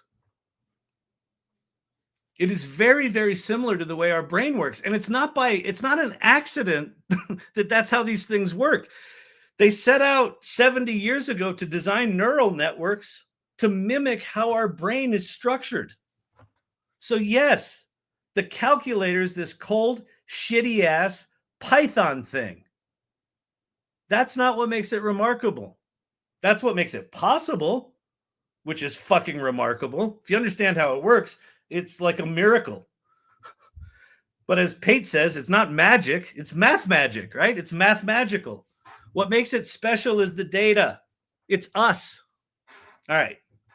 Off my soapbox. I just tried a few prompts in Janus 7. It's a mess. Love DeepSeek otherwise. Great. Okay. It's a bunch of random words that have been signed tokens and weights. Yeah. Well, so's our brain. I'm not here every day, but when I click on it, I learn so much. I play with AI every day at work and at home. That's awesome. That the whole point of this channel is I just want people to play. Like what I mean, sure, it's taking me an hour to do one little exercise here, but that's kind of the way this channel works. It's chat ADD, baby. As soon as we figure out the human brain. All right. It's not using reasoning ability. It's all skills task-based and not having thinking AI. I don't know what you're saying, Rambo. Anyway, but yes, you can listen, you can shit all over the technology you want, but if you're not using it, I would encourage you to get really curious about it and start using it. Because it sounds like you've got good critical thinking skills, but you're applying them to how you think it works versus how it actually works. I could be really wrong. You might be a mathematician and doing this stuff and you think these things are useless, like Gary Marcus. That's fine. I don't like what Gary Marcus does, but I at least respect him. He at least understands what's going on with these tools. My whole point is, if you're on the sidelines, just putting out tropes about, oh, it's just a probabilistic, it's a stochastic parrot, it's a this, it's a that. Have it go write you a fucking application. It's insane. Anyway. All right, so what did this come up with? Let's break down how you can use these agents. I've thought really hard, which it italicized. So here's what I find interesting. DeepSeek's thinking was more creative, but its output was more boring. And then Gemini's thinking was boring, but its output is really creative. I find that fascinating. So this is one of the things that I've also been thinking about is I think we're going to choose the tools we use for their personalities more than their capabilities, because the capabilities are already quickly exceeding our capacity to know what the fuck to do with them. But their personalities are like, oh, I like how this one talks to me. I think that's going to be a bit interesting factor. All right. A fun prompt is to ask AI to write a series of questions that will challenge it. Oh, I love that. That's actually really cool. In fact, you know what would be a really good exercise is to grab a bunch of the tropes that people put out there about why not to use AI. It hallucinates. It's a stochastic parrot. It's just a mathematical algorithm that uses Python programming. Take all of those things and put them in a long list, and then have AI maybe do a panel discussion of, of arguing pro and con against all those things. It'd be pretty good at that. That would be good use of a reasoning engine. Okay. Basic use case, find a new angle for a theater piece. I'm writing a theater piece about loneliness in the digital age, which you can swap that out. Oh, that's cool that it color coded this. Do you think we will get voice for R1? Apparently, they've got a voice model that is what the rumor is right now is that their voice model is better than advanced voice from OpenAI. And then there's also a rumor that they've got an operator type agent that will use the web, just like Operator does. That's apparently better than OpenAI. I haven't heard any confirmation on those, so it's possible that they're just putting out misinformation to keep driving the stock prices down. But it's possible. Like I heard, we're going to get the voice thing in the next day or two, and then if the other thing exists, maybe we'll have 5 components. So we'll have a basic chat engine, the reasoning engine, the multimodal engine, the advanced voice engine, and the autonomous agents engine. If we get those 5 models from DeepSeek, and all 5 of them are better than the frontier companies, then I think it's a whole different game. But we'll see. I don't fucking know. Good question. I am really liking a lot the Gemini response here. All right, so let's go do the same thing in O1 in ChatGPT. So again, we're going to go back and get our prompt. We're going to go to ChatGPT. We're going to go to O1 for advanced reasoning. And because I've got access to O1 Pro, we'll do O1 first because everyone's got access to that. But we'll also do this at O1 Pro and see how different it is. Teton Skier wants to go on an LSD trip with AI. I'll tell you what, dude. You know what would be the hang on, let's do a chat ADD moment.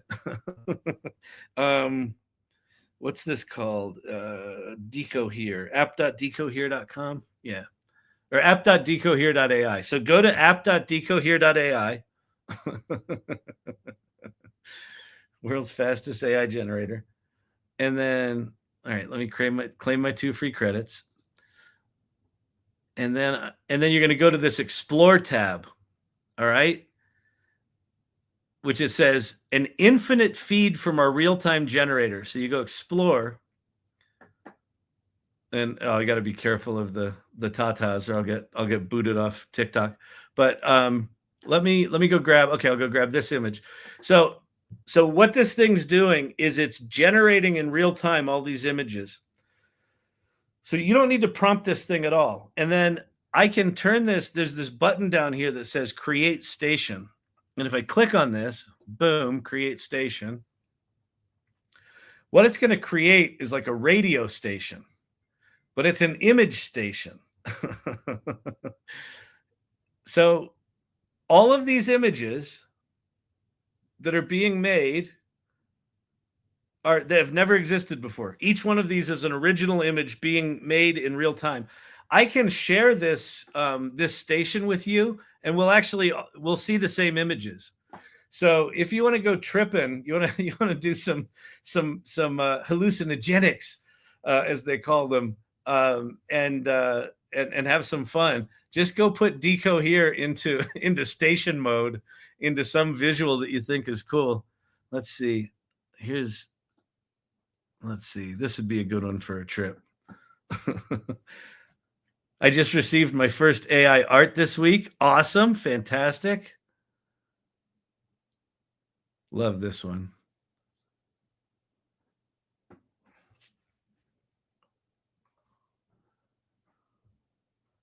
Isn't that awesome? Every one of these has never existed before. It's just every one of these is like a mashup of 10,000 images, all from a similar visual cluster. Can you prompt it? Yeah, you can. So if I go to generate image, I can say, let's see. My mouse does not. It looks like my browser's crashing. Well, that makes sense with how many tabs you have open.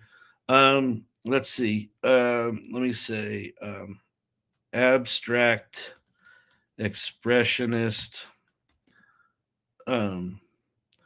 super colorful mushrooms.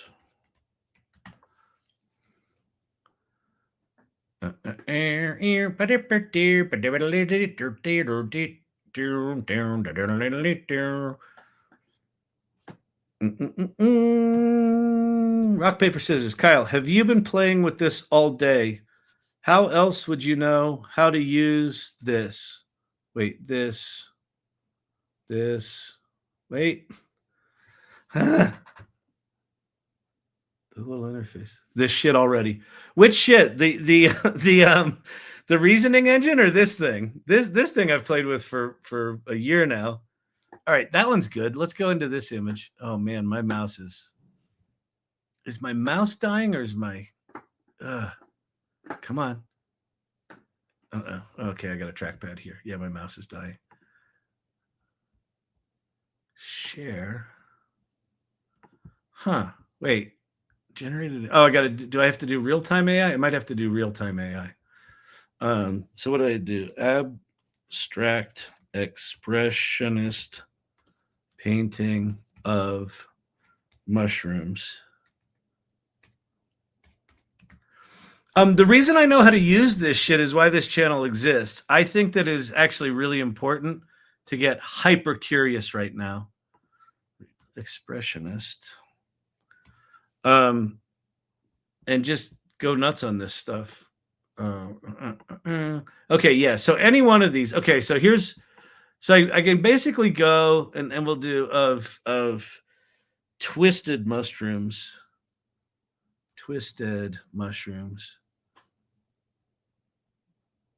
Twisted crazy mushrooms.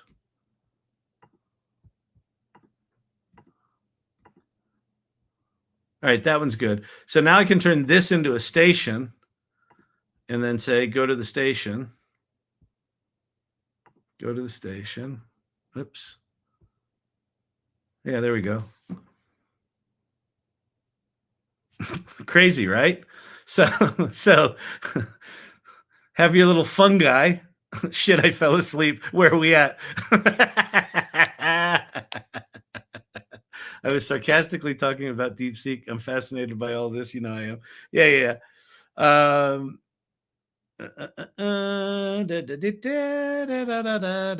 Okay, anyway, back to ChatGPT. So that's decohere, app.decohere.ai. Go to the Explore tab. And then if you use real-time AI to generate a prompt, then you can turn that into one of these things. $20 million studio. Can't keep your mouse charged. Yeah, let me charge my mouse. It's a good point. Oh, man. All right. So let's get back to ChatGPT. So here we are at ChatGPT. So we've done DeepSeek R1 reasoning engine with the same prompt. We've done it with Gemini. And so what I would argue is DeepSeek, its thinking is more creative. Its output is more straight-laced. Gemini, flash thinking, its chain of thought is really boring, but its output is really creative, which that's a counterintuitive one for me. I'm gonna go play with Gemini flash thinking a lot more. That looks really interesting to me. Okay, so now I got to go get my prompt again. Hang on. Copy my prompt. And if you don't know, the prompt that I put in here, what I'm having reasoning engines help me figure out, the problem I'm having them solve is I'm not a PhD with PhD level problems. So I put in here, here's the shit I know how to do. Help me come up with ways I would use a reasoning engine. So I'm using a reasoning engine to help me figure out how to use it. Okay, so here we go. Bang. All right, so there's that. Now it's thinking. We can open up this thinking. Mapping use cases. I'm outlining a chain of thought reasoning engine, how it can aid in what you asked for. I'm refining the approach. I'm creating structured queries. Deco here is Pinterest on steroids. Picture eye candy. It is absolutely that. Michael Nee, the problem with Deco here is that none of the images seem permanent. I lose track of images I like. You can, for any image, you can drop it in your library. In fact, let me go there and show you how. So, all right, let's say I like this little mushroom witch. I can say there's upscale. There's a little plus thing here. So if you click on any one of these ephemeral images and say add to library, it'll add it to the library with its prompt. And then you can always turn that into another. Oh, that one's cool. Oh, the other cool thing about this is, so I did the mushroom prompt, and then look, like this one's really different. This one's really kind of cool and trippy. I can use this image now as a base to start another station. And so it'll take whatever the prompt was for this. I think what they're doing is slightly altering the prompts. And look, now we're in a completely different. What you're essentially doing here is what I would call surfing the latent space. So the way these diffusion models work is they've got, millions, if not billions of images, all digitized in these random noise patterns. And then for any given prompt, it mashes together, I don't know, thousands, tens of thousands of these random pixels and denoises them using a denoising algorithm. Every one of these images is an original image. But like we're in a completely different part of the latent space now. So the images that it mashed together is completely different than what we had before, even though we started with the same basic seed. You're surfing the AI dream, literally, right? You're literally, and it's like, I'm sorry. You tell me, you look at this and tell me AI can't be creative. It's the biggest piece of horse shit. Anyone that says AI can't be creative hasn't used it. They just haven't used it. Like, get fucking curious. And like, it is up to us as humans to determine which of this, like right now, this is just vomiting out ideas, right? But like, I could take this image and I could go, oh, that really speaks to me. Let me create a station out of this. Or let me take this image and let me start to iterate on this. And let me write a story around this, right? Ideas beget other ideas. Should I work on applying these or work on what's more rewarding? You should always work on what's more rewarding. Like, I firmly believe this. That like if someone asks me what AI is, for me, and I think for everyone, what AI is an idea amplifier. You have an idea, and in the olden timey world, 3 years ago, to get that idea out of your head, you would have to go to a whiteboard, or you have to sketch on a napkin, or you have to sit in a cafe and pretend like you were in angst, but just realized you were in the cafe because you had writer's block. But you're trying to impress people with how smart you are and creative you are, and right? You'd have to spend a year fucking milking that idea out of your head. With AI, you have an idea, and bang, it's instantly in the world. And then you can take that idea and you can amplify that further. And you can take that idea and amplify that further. And you can just keep iterating. So rather than you taking a year to get an idea out of your head to get it to a point that you go, no, I don't like it. You can now do that instantly. So then that puts the pressure back on you to say, what's your fucking idea? So I think that you should always be pursuing the thing that speaks to you. But don't start with the tool. Start with what am I trying to accomplish in the world? And then if you're curious, you start to say, well, what might be the tools that can help me get that into the world? Oh, I should use a reasoning engine. I should do this, and I should go write programs. I should write applications. I should do things that make people's lives simpler. Great, go do that. Someone else is going to make posters and say, ooh, this aesthetic was lost in the 60s, and I want to bring it back again. Great, go do that. All right.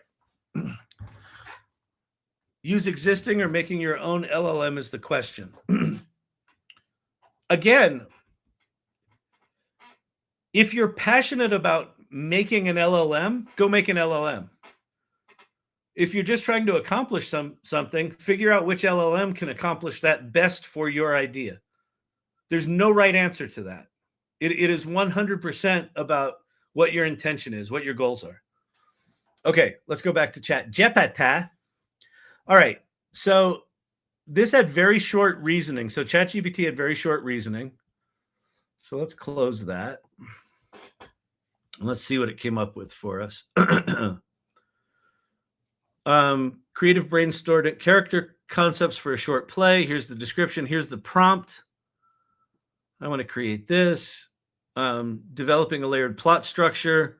Here's the prompt. Again, these prompts are very similar to what DeepSeek created. They're fine. They're a little straightforward. For me right now in this head-to-head showdown, Pate, are you listening? I don't know if Pate's still here. I think Gemini was by far the most interesting of these three. The Gemini flash thinking. Prompt. I want to improve my leadership skills and understand different leadership styles. Can you reason through different leadership styles, e.g. transformational, servant, autocratic, democratic, for each style? Explain its core principles, its potential, strengths, weaknesses. Like, that's a good prompt for a reasoning engine. I think Gemini flash thinking experimental 121, pretty fucking bitchin'. I'm going to go play with this. But here's what to take away from tonight. These tools are really weird. They're very sophisticated. They're very nuanced. Like, what's the difference between regular ChatGPT and the reasoning engine? They're doing very different things, but when would you use one over the other? I don't quite know that yet. That's part of the exercise tonight, was like, I just want to understand, like, what do these even do compared to one another? And like, I'm really digging Gemini. I feel like the results of OpenAI and DeepSeek were more expected, and Gemini was more interesting and more surprising. So, was DeepSeek trained on contraband NVIDIA H100s? We don't know, and lied about its training costs undercut the U.S. market. Is that true? I don't fucking know. I don't know. Do I think that DeepSeek likely has 50,000 H100s that they're not allowed to talk about? Sure. Is it possible that they trained DeepSeek on 50,000 H100s instead of 2,000 R800s or whatever the fuck those things were called? Possibly.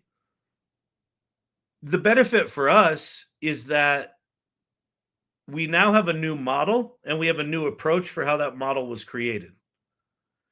That's going to give our research labs new ideas to go leverage their big horsepower with. I don't know, possible. 2025, shit's going to get really weird. The fact that a chatbot app rose to #1 in the App Store and crashed the NASDAQ in a single day, I think is just the beginning of a shitstorm of 2025. Like, do not think this is the last weird thing that's going to happen. It's not always going to be bad. It's not always going to be China eating our lunch. It might be that Meta does some breakthrough, or OpenAI does a breakthrough, or Anthropic comes out of nowhere and says, we've actually got something, and we were just pretending like we didn't. Like, someone's going to cure some fucking disease that was uncurable. Someone's going to break through fusion. China did that. They ran a fusion reactor for 18 minutes. Like, we're getting close to that. I mean, 2025 is the beginning of when shit's getting weird. So I hope you rested well in 2024. Winston, Pate is a great lecturer. I enjoyed his AI mechanics with Pate. Oh, that's awesome. Thanks again, Pate. Thank you for sharing that, Winston. And thank you, Pate, for doing that. Let me go give you a little shout out. So if you're new here, you should be, if you're curious about this AI stuff, if you just want to shit on this AI stuff, I don't know why you would hang out here, because independent of whether or not you love or hate AI, it's still here and it's not going away. This channel is about, let's just accept that as the starting premise. If it's not going away, this is a very binary choice. You're either on the beach or you're teaching yourself how to surf the waves that are coming.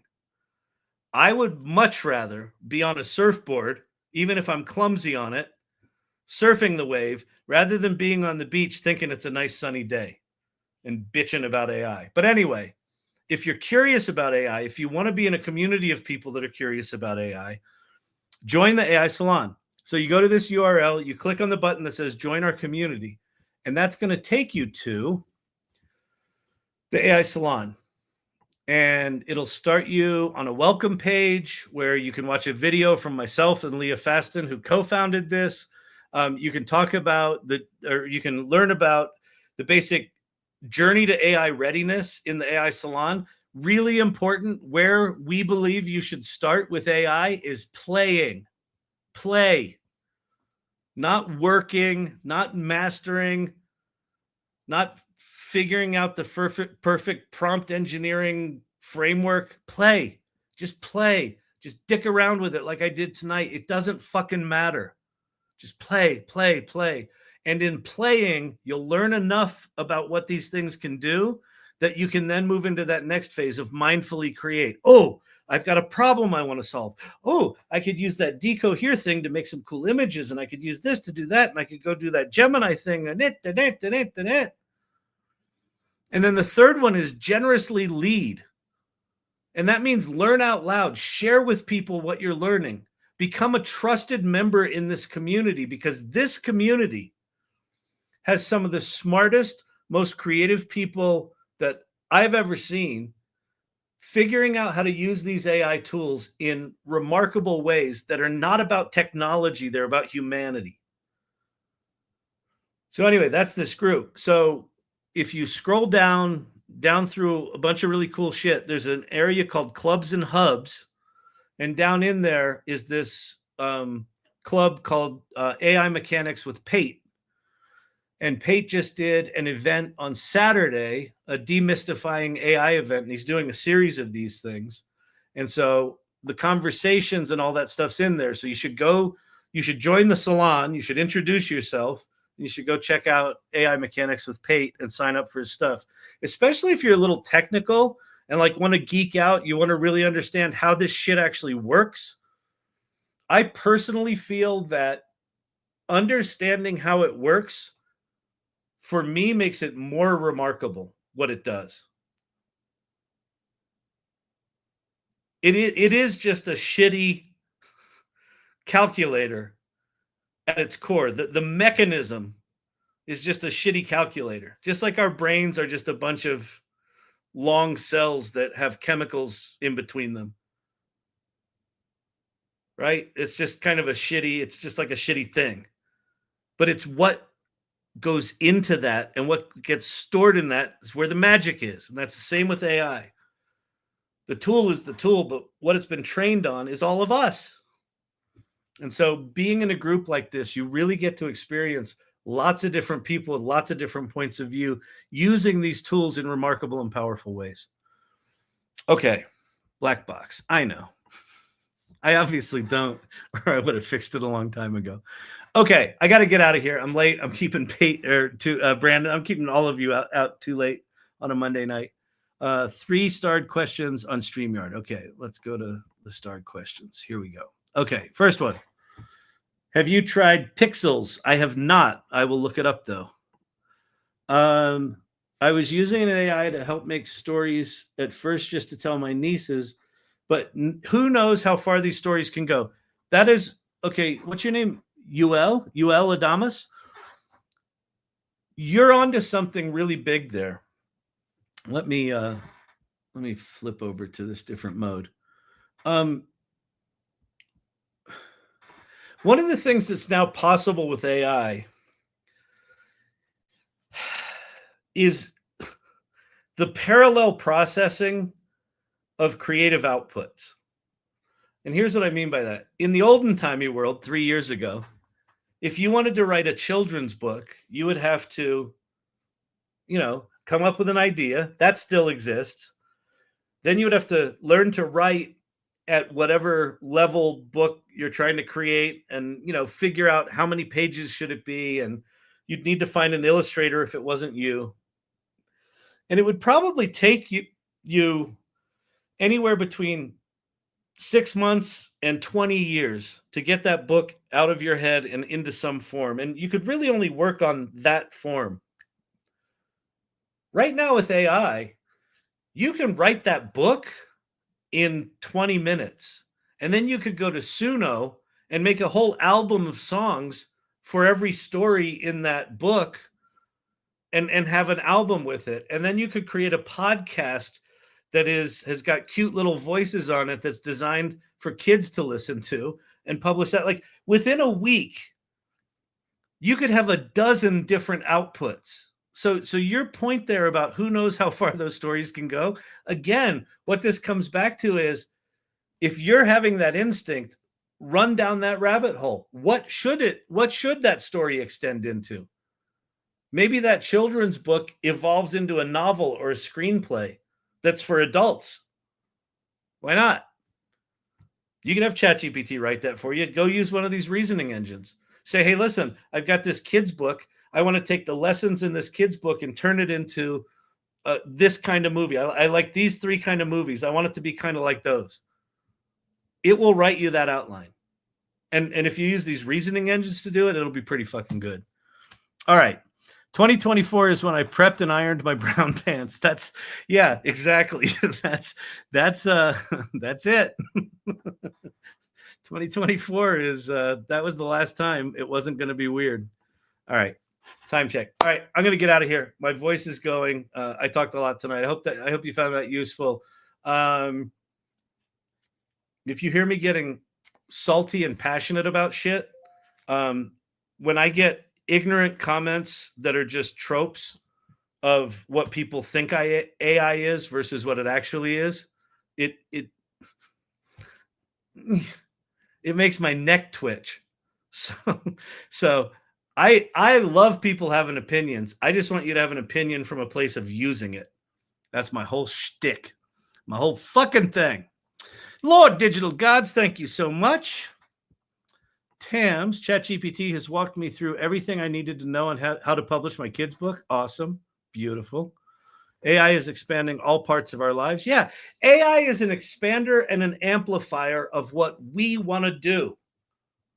Most people have not put much time into thinking about what they want to do because life is so fucking hard, and it's so fucking hard to fill out this form and do those fucking taxes and call the insurance company and get this paid for and apply for the loan and deal with my fucking credit score.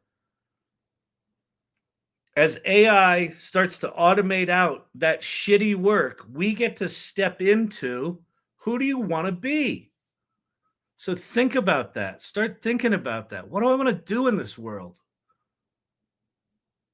Assume that by the end of this year, you'll have 10 world-class employees at your disposal to do anything you want with.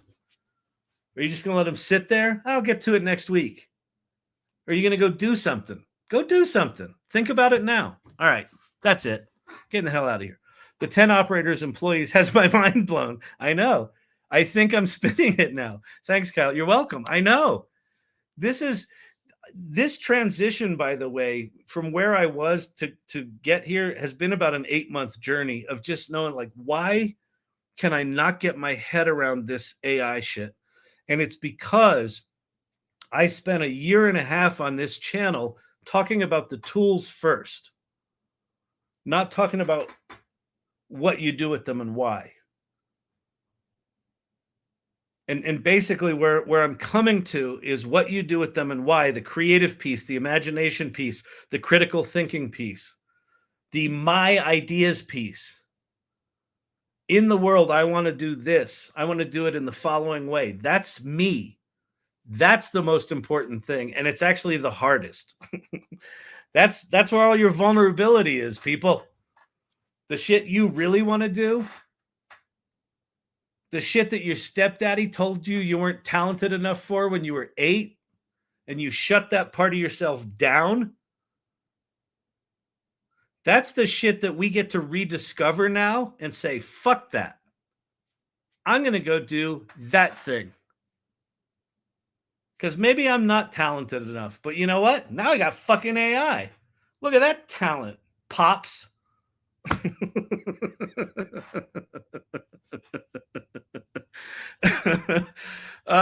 Excellent live, Kyle, and it was even more fun watching you on YouTube on my TV. Awesome. All right, everybody. I'm gonna blast the YouTube and X on out of here. Great seeing y'all. Hope you had fun tonight. Peace out. Bye.